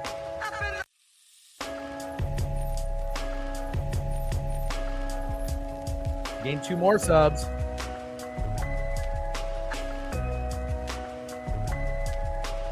$26 subs gained in this stream alone. Appreciate you guys. Like, sub, donate, comment, share. Help us get to 150 likes. We're on our next goal for 21,400. And we're at 20 on the dono train, 80 to go. And all day says we got there. Nice. Let's see if we can get to 175 before the stream ends. Top of the ninth, runners at first and second. 8-6 Mariner lead. And again, our bullpen is having a little bit of a meltdown with Bizzardo and Munoz. We haven't seen those guys fuck up together in a game all year. And hopefully we can do just enough to get it done.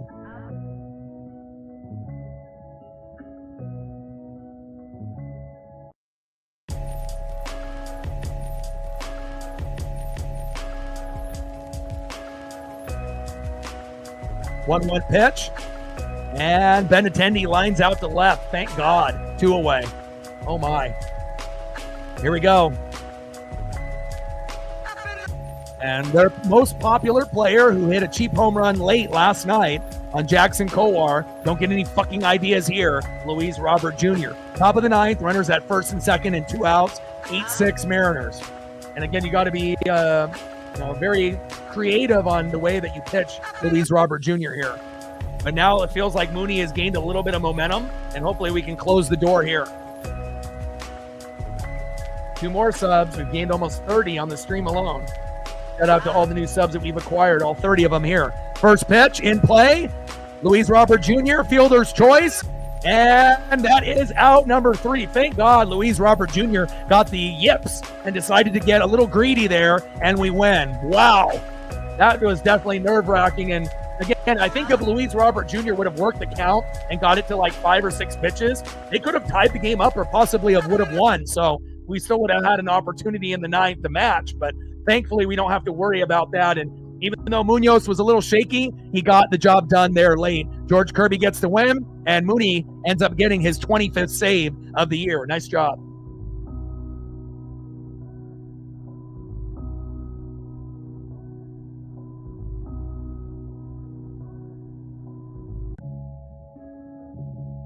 Final score, Seattle Mariners 8, Chicago White Sox 6. And when the Mariners win, what do? We fucking dance. Mariners win, Mariners win, Mariners win. Fuck yeah. Trident's up. Let's go M's. We've won the series, but we're going for the sweep, and we're going to get the brooms out hopefully tomorrow with Logan Gilbert on the mound. Ooh, baby, I like our chances. Let's go.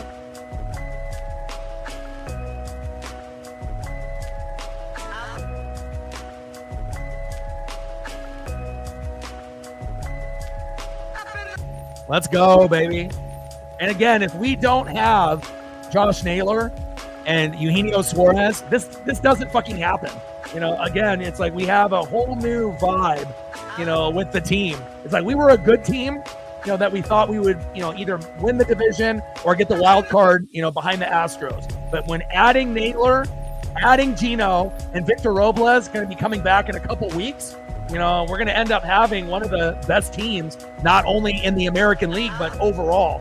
And in a matter of, a few more weeks, we're going to be 10 games above 500. And hopefully we can get, we're never going to get to a point where we're like 20 up, but there is a chance to be sitting, in that 10 to 14 games above 500 if we can keep on, winning series and maybe get an occasional sweep here and there.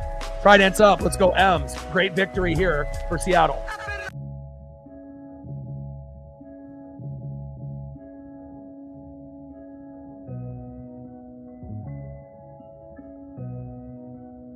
Let's go.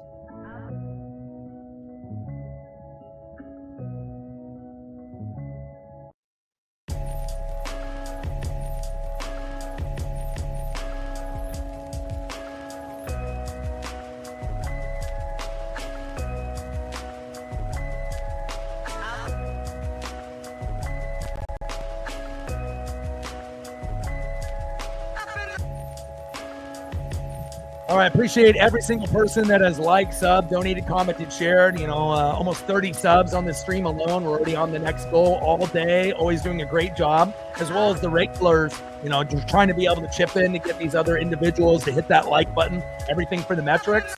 Anything I can do for Kevin, David, or Cole, based off the donos that they provided, let me know before we go. And we gained another 2 subs. So we needed 21 subs, to be able to get to 21,300, and then we ended up getting 8 more after that. So about 30 subs gained just on this stream alone. Fantastic.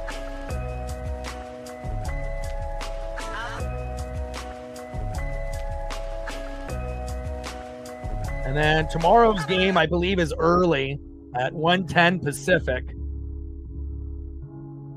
Yeah, so we play tomorrow. There's only 4 games on the slate, so if you're going to be doing a parlay, there's not a whole lot to go on. Athletics and Nats at 9:05 on MLB Network. White Sox and Mariners at 1:10.